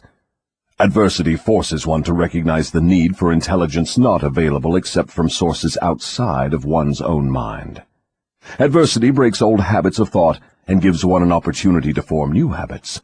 Therefore, it may serve to break the hold of hypnotic rhythm and change its operation from negative to positive ends. What is the greatest benefit one may receive through adversity?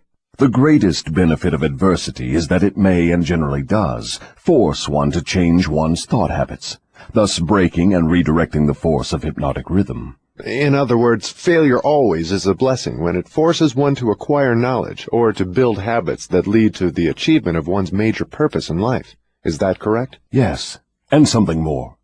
Failure is a blessing when it forces one to depend less upon material forces and more upon spiritual forces. Many human beings discover their other selves, the forces which operate through the power of thought, only after some catastrophe deprives them of the full and free use of their physical bodies. When a man can no longer use his hands and his feet, he usually begins to use his brain. Thus he puts himself in the way of discovering the power of his own mind. What benefits may be derived from the loss of material things, money, for example? The loss of material things may teach many needed lessons, none greater, however, than the truth that man has control over nothing and has no assurance of the permanent use of anything except his own power of thought. I wonder if this is not the greatest benefit available through adversity. No. The greatest potential benefit of any circumstance which causes one to make a fresh start is that it provides an opportunity to break the grip of hypnotic rhythm and set up a new set of thought habits. New habits offer the only way out for people who fail.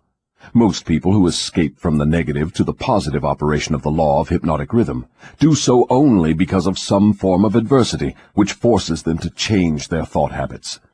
Isn't adversity apt to break one's self-reliance and cause one to give up hope? It has that effect on those whose willpower is weak through long-established habits of drifting. It has the opposite effect on those who have not been weakened through drifting. The non-drifter meets with temporary defeat and failure, but his reaction to all forms of adversity is positive.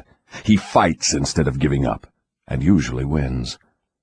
Life gives no one immunity against adversity, but life gives to everyone the power of positive thought, which is sufficient to master all circumstances of adversity and convert them into benefits.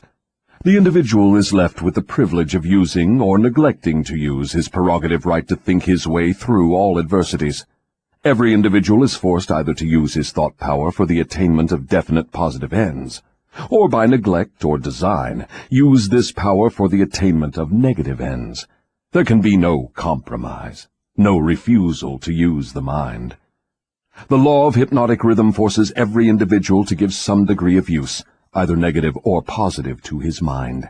But it does not influence the individual as to which use he will make of his mind. Am I to understand from what you say that every adversity is a blessing? No, I did not say that. I said there is the seed of an equivalent advantage in every adversity. I did not say there was the full-blown flower of advantage, just the seed. Usually the seed consists of some form of knowledge, some idea or plan, or some opportunity which would not have been available except through the change of thought habits forced by the adversity. Are those all the benefits available to human beings through failure? No. Failure is used by nature as a common language in which she chastises people when they neglect to adapt themselves to her laws. For example, the World War was man-made and destructive. Nature planted in the circumstances of the war the seed of an equivalent reprimand in the form of a world depression. The depression was inevitable and inescapable. It followed the war as naturally as day follows night, and by the operation of the selfsame law, the law of hypnotic rhythm. Am I to understand that the law of hypnotic rhythm is the same as that which Ralph Waldo Emerson called the law of compensation? The law of hypnotic rhythm is the law of compensation. It is the power with which nature balances negative and positive forces throughout the universes, in all forms of energy, in all forms of matter, and in all human relationships. Does the law of hypnotic rhythm operate quickly in all instances? For example, does this law immediately bless one with the benefits of positive application of thoughts, or curse one immediately with the results of negative thoughts? The law operates definitely, but not always swiftly. Both the benefits and the penalties incurred through the law by individuals may be harvested by others, either before or after their death. Observe how this law works by forcing upon one generation of people the effects of both the sins and the virtues of preceding generations. In the operation of all of nature's laws, the fourth dimension, time, is an inexorable factor. The length of time consumed by nature in the relation of effects to their causes depends in every instance on the circumstances at hand. Nature grows a pumpkin in 3 months. A good-sized oak tree requires 100 years. She converts a hen's egg into a chicken in 4 weeks, but she requires 9 months to convert the egg of a human being into an individual. I now have a better understanding of the potentialities of adversity and failure. You may go ahead now with your description of the next of the 7 principles. What is your next principle? The next principle is environmental influence. Go ahead and describe the working principle of environmental influences as a determining factor in human destinies. Environment consists of all the mental, spiritual, and physical forces which affect and influence human beings. What connection, if any, is there between environmental influences and hypnotic rhythm? Hypnotic rhythm solidifies and makes permanent the thought habits of human beings. Thought habits are stimulated by environmental influences. In other words, the material on which thoughts are fed comes from one's environment. Thought habits are made permanent by hypnotic rhythm. What is the most important part of one's environment, the part which determines, more than all others, whether an individual makes positive or negative use of his mind? The most important part of one's environment is that created by his association with others. All people absorb and take over, either consciously or unconsciously, the thought habits of those with whom they associate closely. Do you mean by this that constant association with a person whose thought habits are negative influences one to form negative thought habits? Yes. The law of hypnotic rhythm forces every human being to form thought habits which harmonize with the dominating influences of his environment, particularly that part of his environment created by his association with other minds. Then it is important that one select one's close associates with great care. Yes. One's intimate associates should be chosen with as much care as one chooses the food with which he feeds his body, with the object always of associating with people whose dominating thoughts are positive, friendly, and harmonious. Which class of associates has the greatest influence upon one? One's partner in marriage and in the home, and one's associates in his occupation. After that come close friends and acquaintances. Casual acquaintances and strangers have but little influence on one. Why does one's partner in marriage have so great an influence upon one's mind?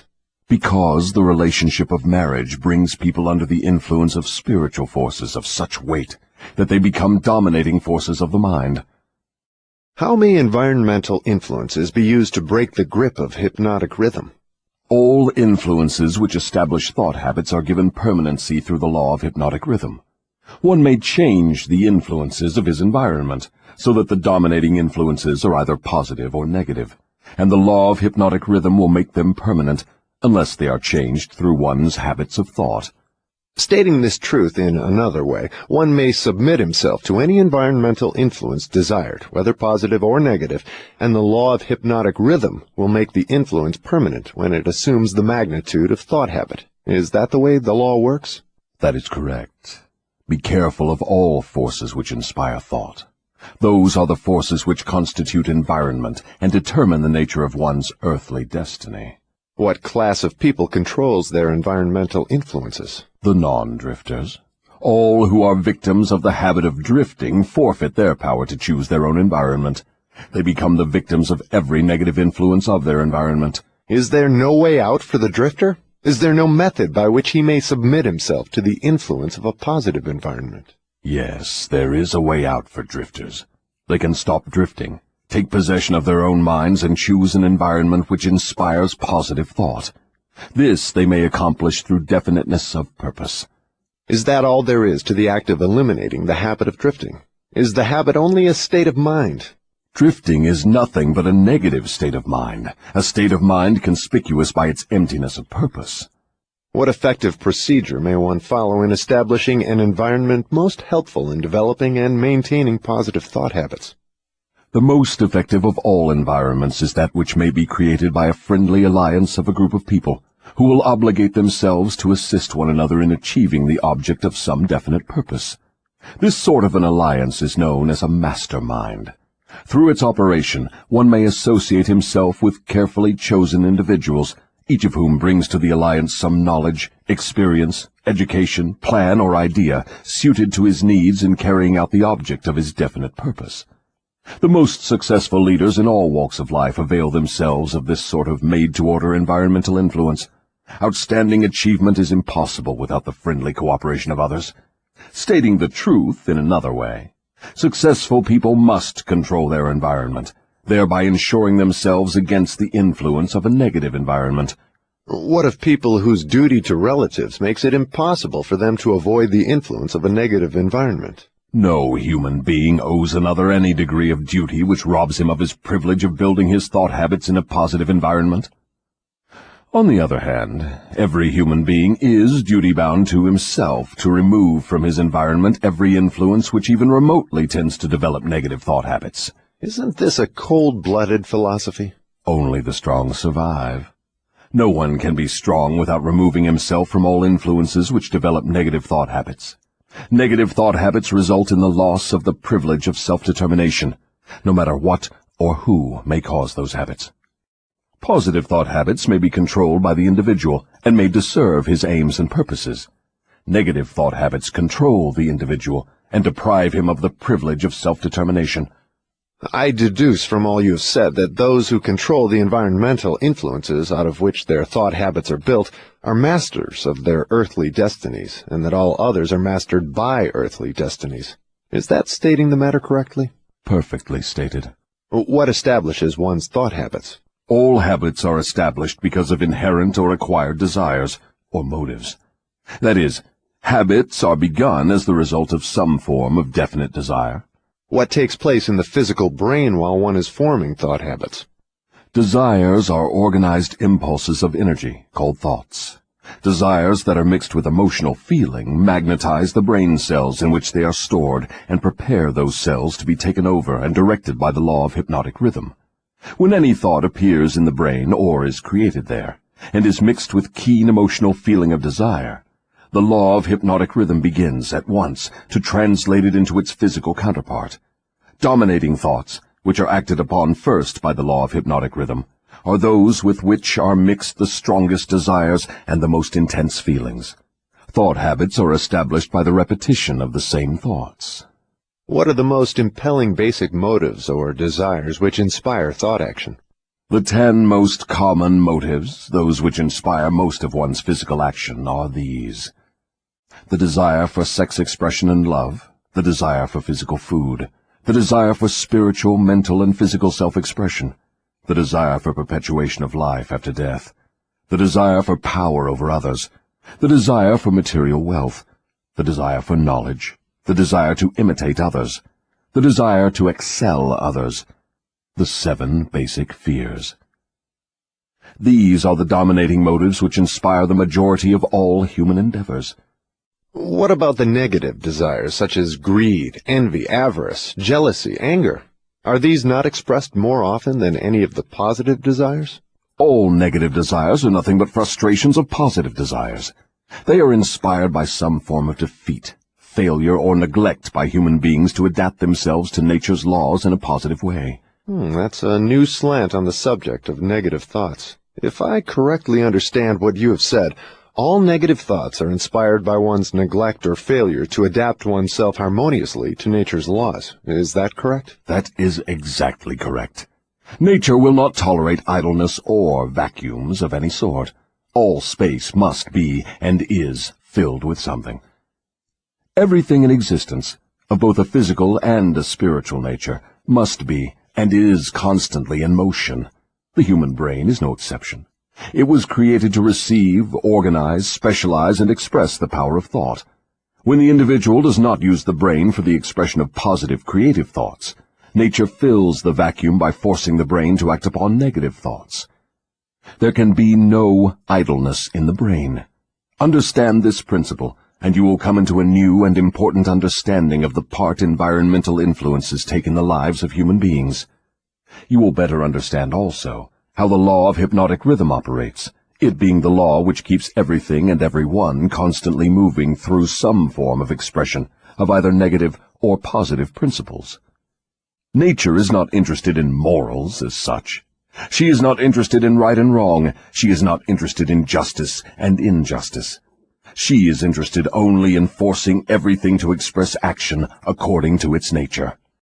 That is an enlightening interpretation of nature's ways. To whom may I turn for corroboration of your claims? To men of science, to the philosophers, to all accurate thinkers. Lastly, to the physical manifestations of nature herself. Nature has no such thing as dead matter. Every atom of matter is constantly in a state of motion. All energy is constantly in motion. There are no dead voids anywhere. Time and space are literally manifestations of motion of such swiftness that it cannot be measured by human beings. Alas, one is forced to the conclusion, from what you say, that the sources of dependable knowledge are shockingly limited. The developed sources of knowledge are limited. Every normal adult human brain is a potential gateway to all the knowledge there is throughout the universes. Every normal adult brain has within its mechanism the possibility of direct communication with infinite intelligence, wherein exists all the knowledge that is or can ever be. Your statement leads me to believe that human beings may become all they have attributed to what they call God. Is that what you mean? Through the law of evolution, the human brain is being perfected to communicate at will with infinite intelligence. The perfection will come through organized development of the brain, through its adaptation to nature's laws. Time is the factor which will bring perfection. What causes cycles of recurring events such as epidemics of disease, business depressions, wars, and crime waves? All such epidemics in which great numbers of people are similarly affected are caused by the law of hypnotic rhythm, through which nature consolidates thoughts of a similar nature and causes those thoughts to be expressed through mass action. Then the Great Depression was put into motion because great numbers of people were influenced to release thoughts of fear. Is that correct? Perfectly. Millions of people were endeavoring to get something for nothing through stock gambling. When they suddenly discovered they had gotten nothing for something, they became frightened, rushed to their banks to draw out their balances, and the panic was on. Through mass thought of millions of minds, all thinking in terms of fear of poverty, the Depression was prolonged over a period of years. From what you say, I deduce that nature consolidates the dominating thoughts of people and expresses these thoughts through some form of mass action, such as business depressions, business booms, and so on. Is that correct? You have the right idea. Let us now take up the next of the 7 principles. Go ahead and describe it. The next principle is time, the 4th dimension. What relationship is there between time and the operation of the law of hypnotic rhythm? Time is the law of hypnotic rhythm. The lapse of time required to give permanency to thought habits depends upon the object and the nature of the thoughts. But I understood you to say that the only enduring thing in nature is change. If that is true, then time is constantly changing, rearranging, and recombining all things, including one's thought habits. How then could the law of hypnotic rhythm give permanency to one's thought habits? Time divides all thought habits into 2 classes, negative thoughts and positive thoughts. One's individual thoughts are, of course, constantly changing and being recombined to suit the individual's desires. But thoughts do not change from negative to positive, or vice versa, except through voluntary effort on the part of the individual. Time penalizes the individual for all negative thoughts, and rewards him for all positive thoughts, according to the nature and purpose of the thoughts. If one's dominating thoughts are negative, time penalizes the individual by building in his mind the habit of negative thinking, and then proceeds to solidify this habit into permanency every second of its existence. Positive thoughts are, likewise, woven by time into permanent habits. The term permanency, of course, refers to the natural life of the individual. In the strict sense of the term, nothing is permanent. Time converts thought habits into what might be called permanency during the life of the individual. Now I have a better understanding of how time works. What other characteristics has time in connection with the earthly destiny of human beings?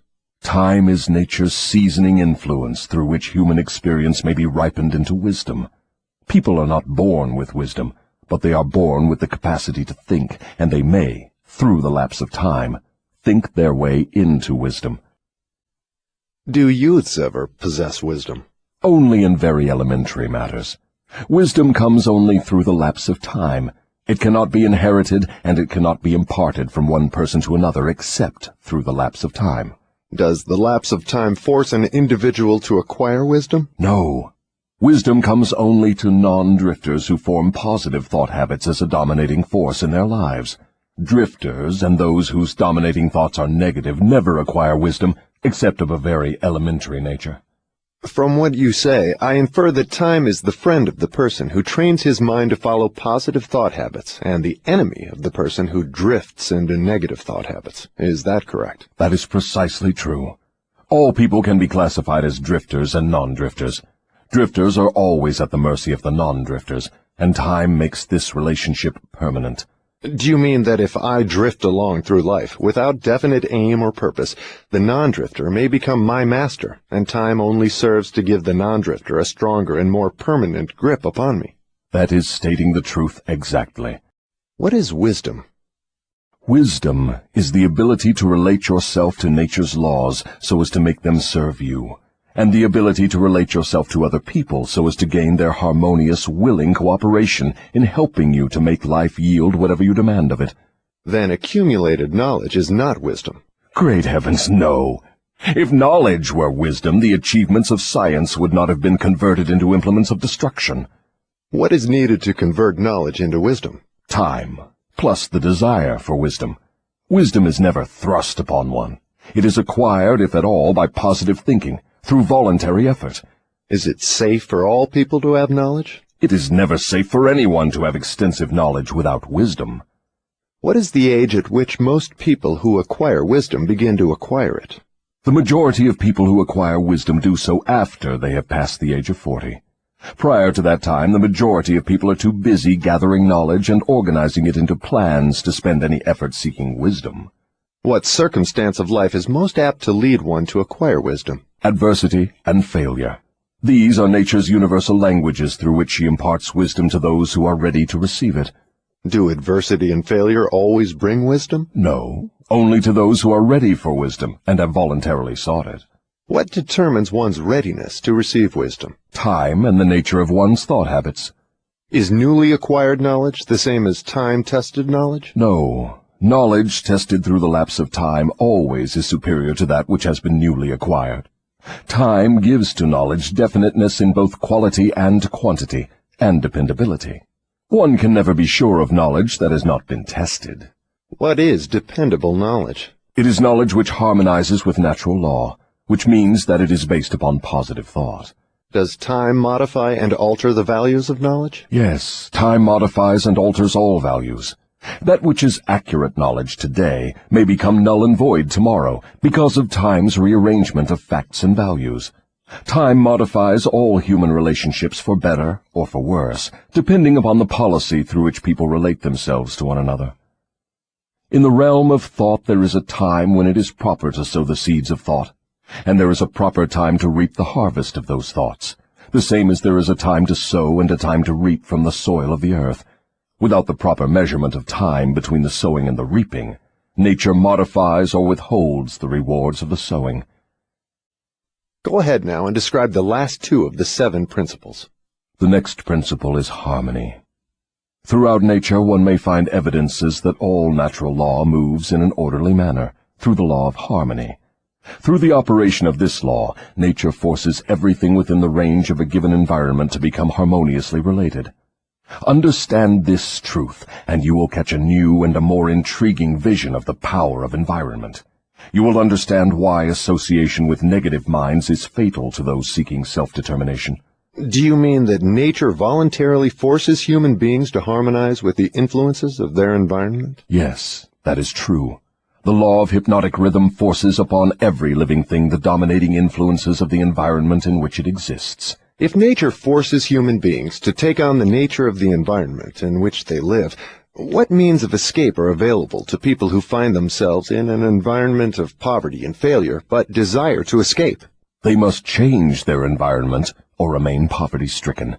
Nature permits no one to escape the influences of his environment. However, nature, in her abundance of wisdom, has given to every normal human being the privilege of establishing his own mental, spiritual, and physical environment. But once he establishes it, he must become a part of it. This is the inexorable working of the law of harmony. In a business association, for example, who establishes the dominating influence that determines the rhythm of the environment? The individual or individuals who think and act with definiteness of purpose. Is it as simple as that? Yes. Definiteness of purpose is the starting point from which an individual may establish his own environment. I do not seem to follow your reasoning. The entire world is torn with warfare and business depressions and other forms of strife which represent about everything except harmony. Nature does not seem to be forcing people to harmonize with one another. How do you explain this inconsistency? There is no inconsistency. The dominating influences of the world are, as you say, negative. Very well, nature is forcing human beings to harmonize with the dominating influences of the world environment. Manifestations of harmony may be either positive or negative. For example, a group of men in prison may, and they generally do, think and act in a negative manner. But nature sees to it that the dominating influence of the prison is impressed upon every individual in it. A group of poverty-stricken people in a tenement house may fight among themselves and apparently resist all forms of harmony. But nature forces each of them to become a part of the dominating influence of the house in which they live. Harmony, in the sense it is here used, means that nature relates everything throughout the universe as to every other thing of a similar nature. Negative influences are forced into association with one another, no matter where they may be. Positive influences are just as definitely forced into association with one another. I'm beginning to see why successful business leaders are so careful in the choice of their business associates. Men who succeed in any calling usually establish their own environment by surrounding themselves with people who think and act in terms of success. Is that the idea? That is the idea exactly. Observe, with profit, that the one thing all successful men insist upon is harmony among their business associates. Another trait of successful people is that they move with definiteness of purpose and insist upon their associates doing the same. Understand these two truths, and you understand the major difference between a Henry Ford and a day laborer. Now, tell me about the last of the 7 principles. The last principle is caution.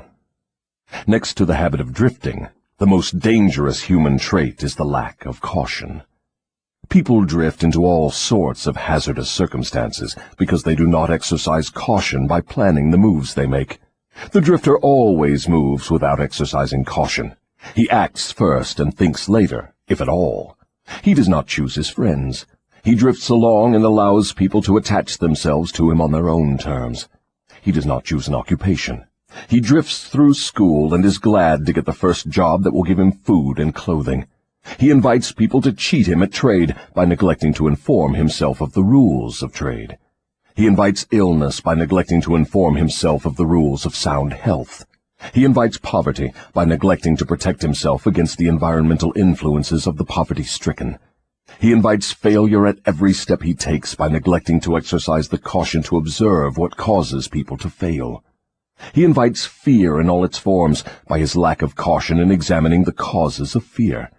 He fails in marriage because he neglects to use caution in his choice of a mate, and he uses still less caution in his methods of relating himself to her after marriage.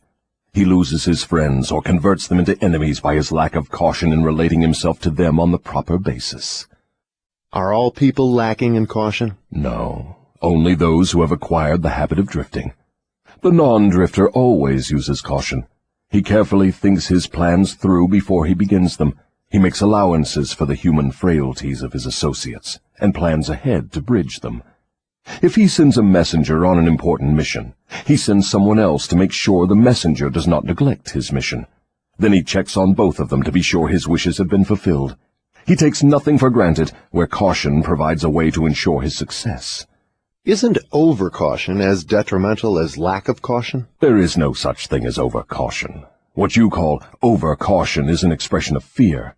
Fear and caution are two entirely different things. Don't people mistake fear for over-caution? Yes, that does sometimes happen. But the majority of people create for themselves far more disastrous hazards by total lack of the habit of caution than by over-caution. In what way may caution be used most advantageously? In the selection of one's associates, and in one's method of relating oneself to associates. The reason for this is obvious. One's associates constitute the most important part of one's environment, and environmental influences determine whether one forms the habit of drifting, or becomes a non-drifter.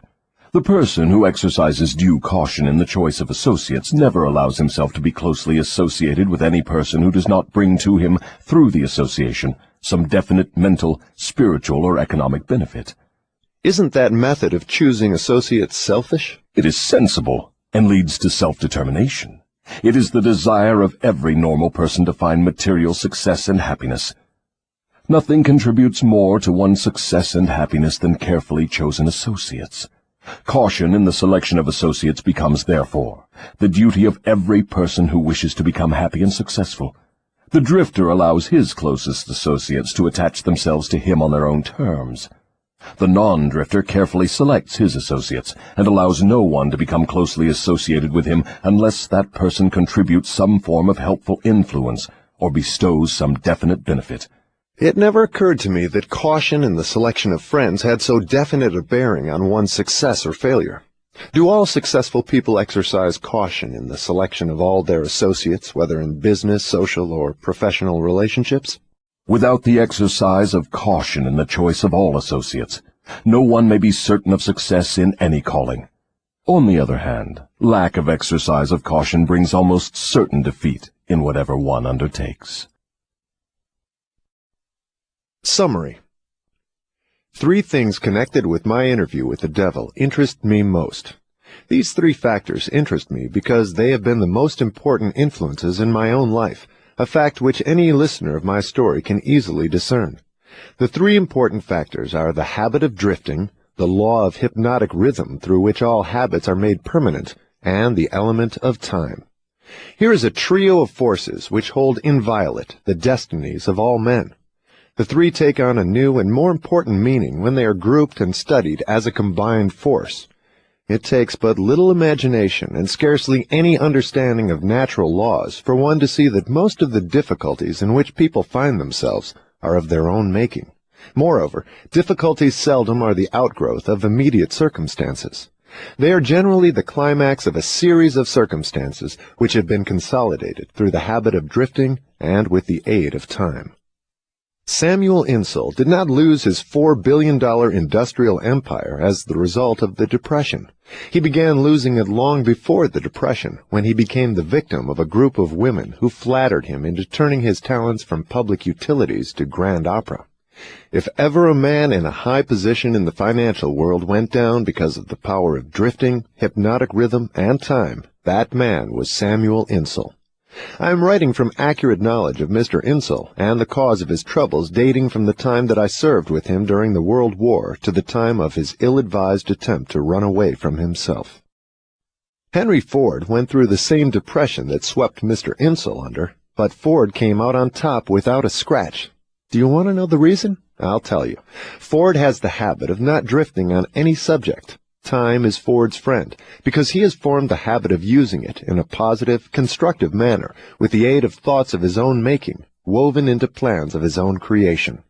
Take any circumstance you wish, measure it with reference to its relationship to the habit of drifting, hypnotic rhythm, and time, and you may ascertain accurately the cause of all success and all failure. Franklin D. Roosevelt went into office with a bang during his first term. He had but one major purpose in mind, and that was very definite. It was to stop the stampede of fear and start people to thinking and talking in terms of business recovery instead of business depression. In carrying out that purpose, there was no drifting.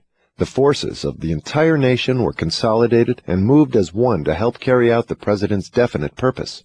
For the first time in the history of America, the newspapers of all political leanings, the churches of all denominations, the people of all races and colors, and the political organizations of all brands united themselves into one stupendous power for the sole purpose of helping the president restore faith and normal business relationships in the country. In a conference held between the president and a group of emergency advisors a few days after he went into office, I asked him what was his major problem. He replied, "It is not a question of majors and minors. We have but one problem, and that is to stop fear and supplant it with faith." Before the end of his first year in office, the president had stopped fear and supplanted it by faith, and the nation was slowly but surely on the way out of the jungle of depression. By the end of his first term, mark well the element of lapse of time, the president had so effectively consolidated the forces of American business and private life that he had an entire nation in back of him, ready, willing, and enthusiastically desirous of following his lead, no matter which way he went. These are facts well known to everyone who reads newspapers or listens to the radio.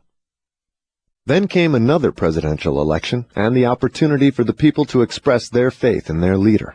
They expressed it in a landslide without precedent in American politics, and the president went into office a second time with an almost unanimous electorate vote, with only 2 states meekly dissenting. Now observe how the wheel of life began to reverse itself and turn back in the other direction. The president changed his policy from definiteness of purpose to indefiniteness and drifting. His change of policy split the powerful labor group and turned more than half of it against him. It split the almost solid following he held in both houses of Congress, and more important than all this, it split the American people into pro- and anti-groups, with the result that about all the president had left of his original political assets was his $1,000,000 smile and his ready handshake. Obviously not enough to enable him to regain the power he once wielded in American life. Here, then, we have an excellent example of a man who skyrocketed to great power through definiteness of purpose and belly flop to the starting point by his habit of drifting. In both his rise and his fall can be seen clearly the operation of the principles of drifting and non-drifting reaching a climax through the power of hypnotic rhythm and time. All my life, the devil had a dramatic story to tell of his dealings with me. He saw me drift in and out of scores of business opportunities for which many would have given a king's ransom. He saw me drifting in my policy of relating myself to others, particularly in my lack of caution in business dealings. The circumstance which saved me from fatal control of the law of hypnotic rhythm was the definiteness of purpose with which, at long last, I dedicated my entire life to the organization of a philosophy of individual achievement. I drifted at one time or another on all my minor whims and endeavors, but my drifting was offset by my major purpose, which was sufficient to restore my courage and start me once more in the quest of knowledge every time I was defeated in connection with my minor aims. I learned something of the hazardous nature of the habit of drifting while engaged in analyzing more than 25,000 people in connection with the organization of the law of success. These analyses showed that only 2 out of every 100 have a definite major aim in life. The other 98 were caught by the habit of drifting. It seems more than a coincidence that my analyses clearly corroborated the devil's claim that he controls 98 out of every 100 people because of their habit of drifting. Looking back over my own career, I can see clearly that I could have avoided the majority of the temporary defeats with which I met if I had been definitely following a plan for the attainment of my major purpose in life. From my experience in having analyzed the problems of more than 5,000 families, I know definitely that the majority of married people who get out of harmony with each other do so because of the accumulation of a great number of little circumstances in their married relationship, which could have been cleared up and disposed of as they arose if there had been a definite policy to do so. They do not live their married life with definiteness of purpose. So the story has gone, all back down the ages. The man with the most definite plan and purpose and the most power rides on to victory. The others scurry for cover and get crushed under the heels of those who are more determined. The answer is not hard to find. There is no use looking toward high heaven for it. For my part, I would prefer to seek the answer from the devil, for he would tell me quickly enough that victory goes to the people who know what they want and are determined to have it. They have mastered the habit of drifting. They have definite policies, definite plans, and definite objectives. Their opposition, which may outnumber them very greatly, has no chance against them, because the opposition has no plan, no purpose, no policy, except that of drifting along, hoping that something may turn up to help them.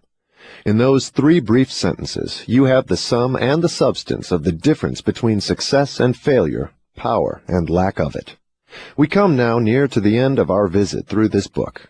If we were to try to state in one brief sentence the most important part of that which I have tried to convey through the book, it would be something like this. One's dominating desires can be crystallized into their physical equivalents through definiteness of purpose backed by definiteness of plans, with the aid of nature's law of hypnotic rhythm and time. There you have the positive phase of the philosophy of individual achievement I've tried to describe through this book, brought down to an irreducible minimum of brevity and simplicity. If you expand the philosophy for the purpose of adapting it to the circumstances of life, you find that it is as broad as life itself, that it covers all human relationships, all human thoughts, aims, and desires. So here we are, at the end of the strangest of all the thousands of interviews I have had with the great and the near great, over a period of 50 years of labor in my search for the truths of life that lead to happiness and economic security. How strange indeed that after having had active cooperation from men such as Carnegie, Edison, and Ford, I should have been compelled, finally, to go to the devil for a working knowledge of the greatest of all the principles uncovered in my quest for truth. How strange that I was forced to experience poverty and failure and adversity in 100 forms before being given the privilege of understanding and using a law of nature which softens the thrust of these wicked weapons or wipes them out altogether. But the strangest of all this dramatic experience which life has provided me is the simplicity of the law through which, if I had understood it, I could have transmuted my desires into substantial form without having to undergo so many years of hardship and misery. I find now, at the end of my interview with the devil, that I had been carrying in my own pockets the matches with which the fires of adversity were being touched off. And I find, too, that the water with which those fires were finally extinguished was at my command in great abundance. I searched for the philosopher's lodestone with which failure may be converted into success, only to learn that both success and failure are the results of day-to-day evolutionary forces, through which dominating thoughts are pieced together bit by bit and woven into the things we want or the things we do not want, according to the nature of those thoughts. How unfortunate that I did not understand this truth from the time that I reached the age of reason, for if I had understood it then, I might have been able to go around some of the hurdles I've been forced to jump as I walked through the valley of the shadow of life. The story of my interview with the devil is now in your hands. The benefits you will receive from it will be in exact proportion to the thought it inspires in you. To benefit from listening to the interview, you need not agree with every portion of it. You have only to think and to reach your own conclusions concerning every part of it. How reasonable that is. You are the judge and the jury and the attorney for both the prosecution and the defense. If you do not win your case, the loss and the cause thereof will be yours.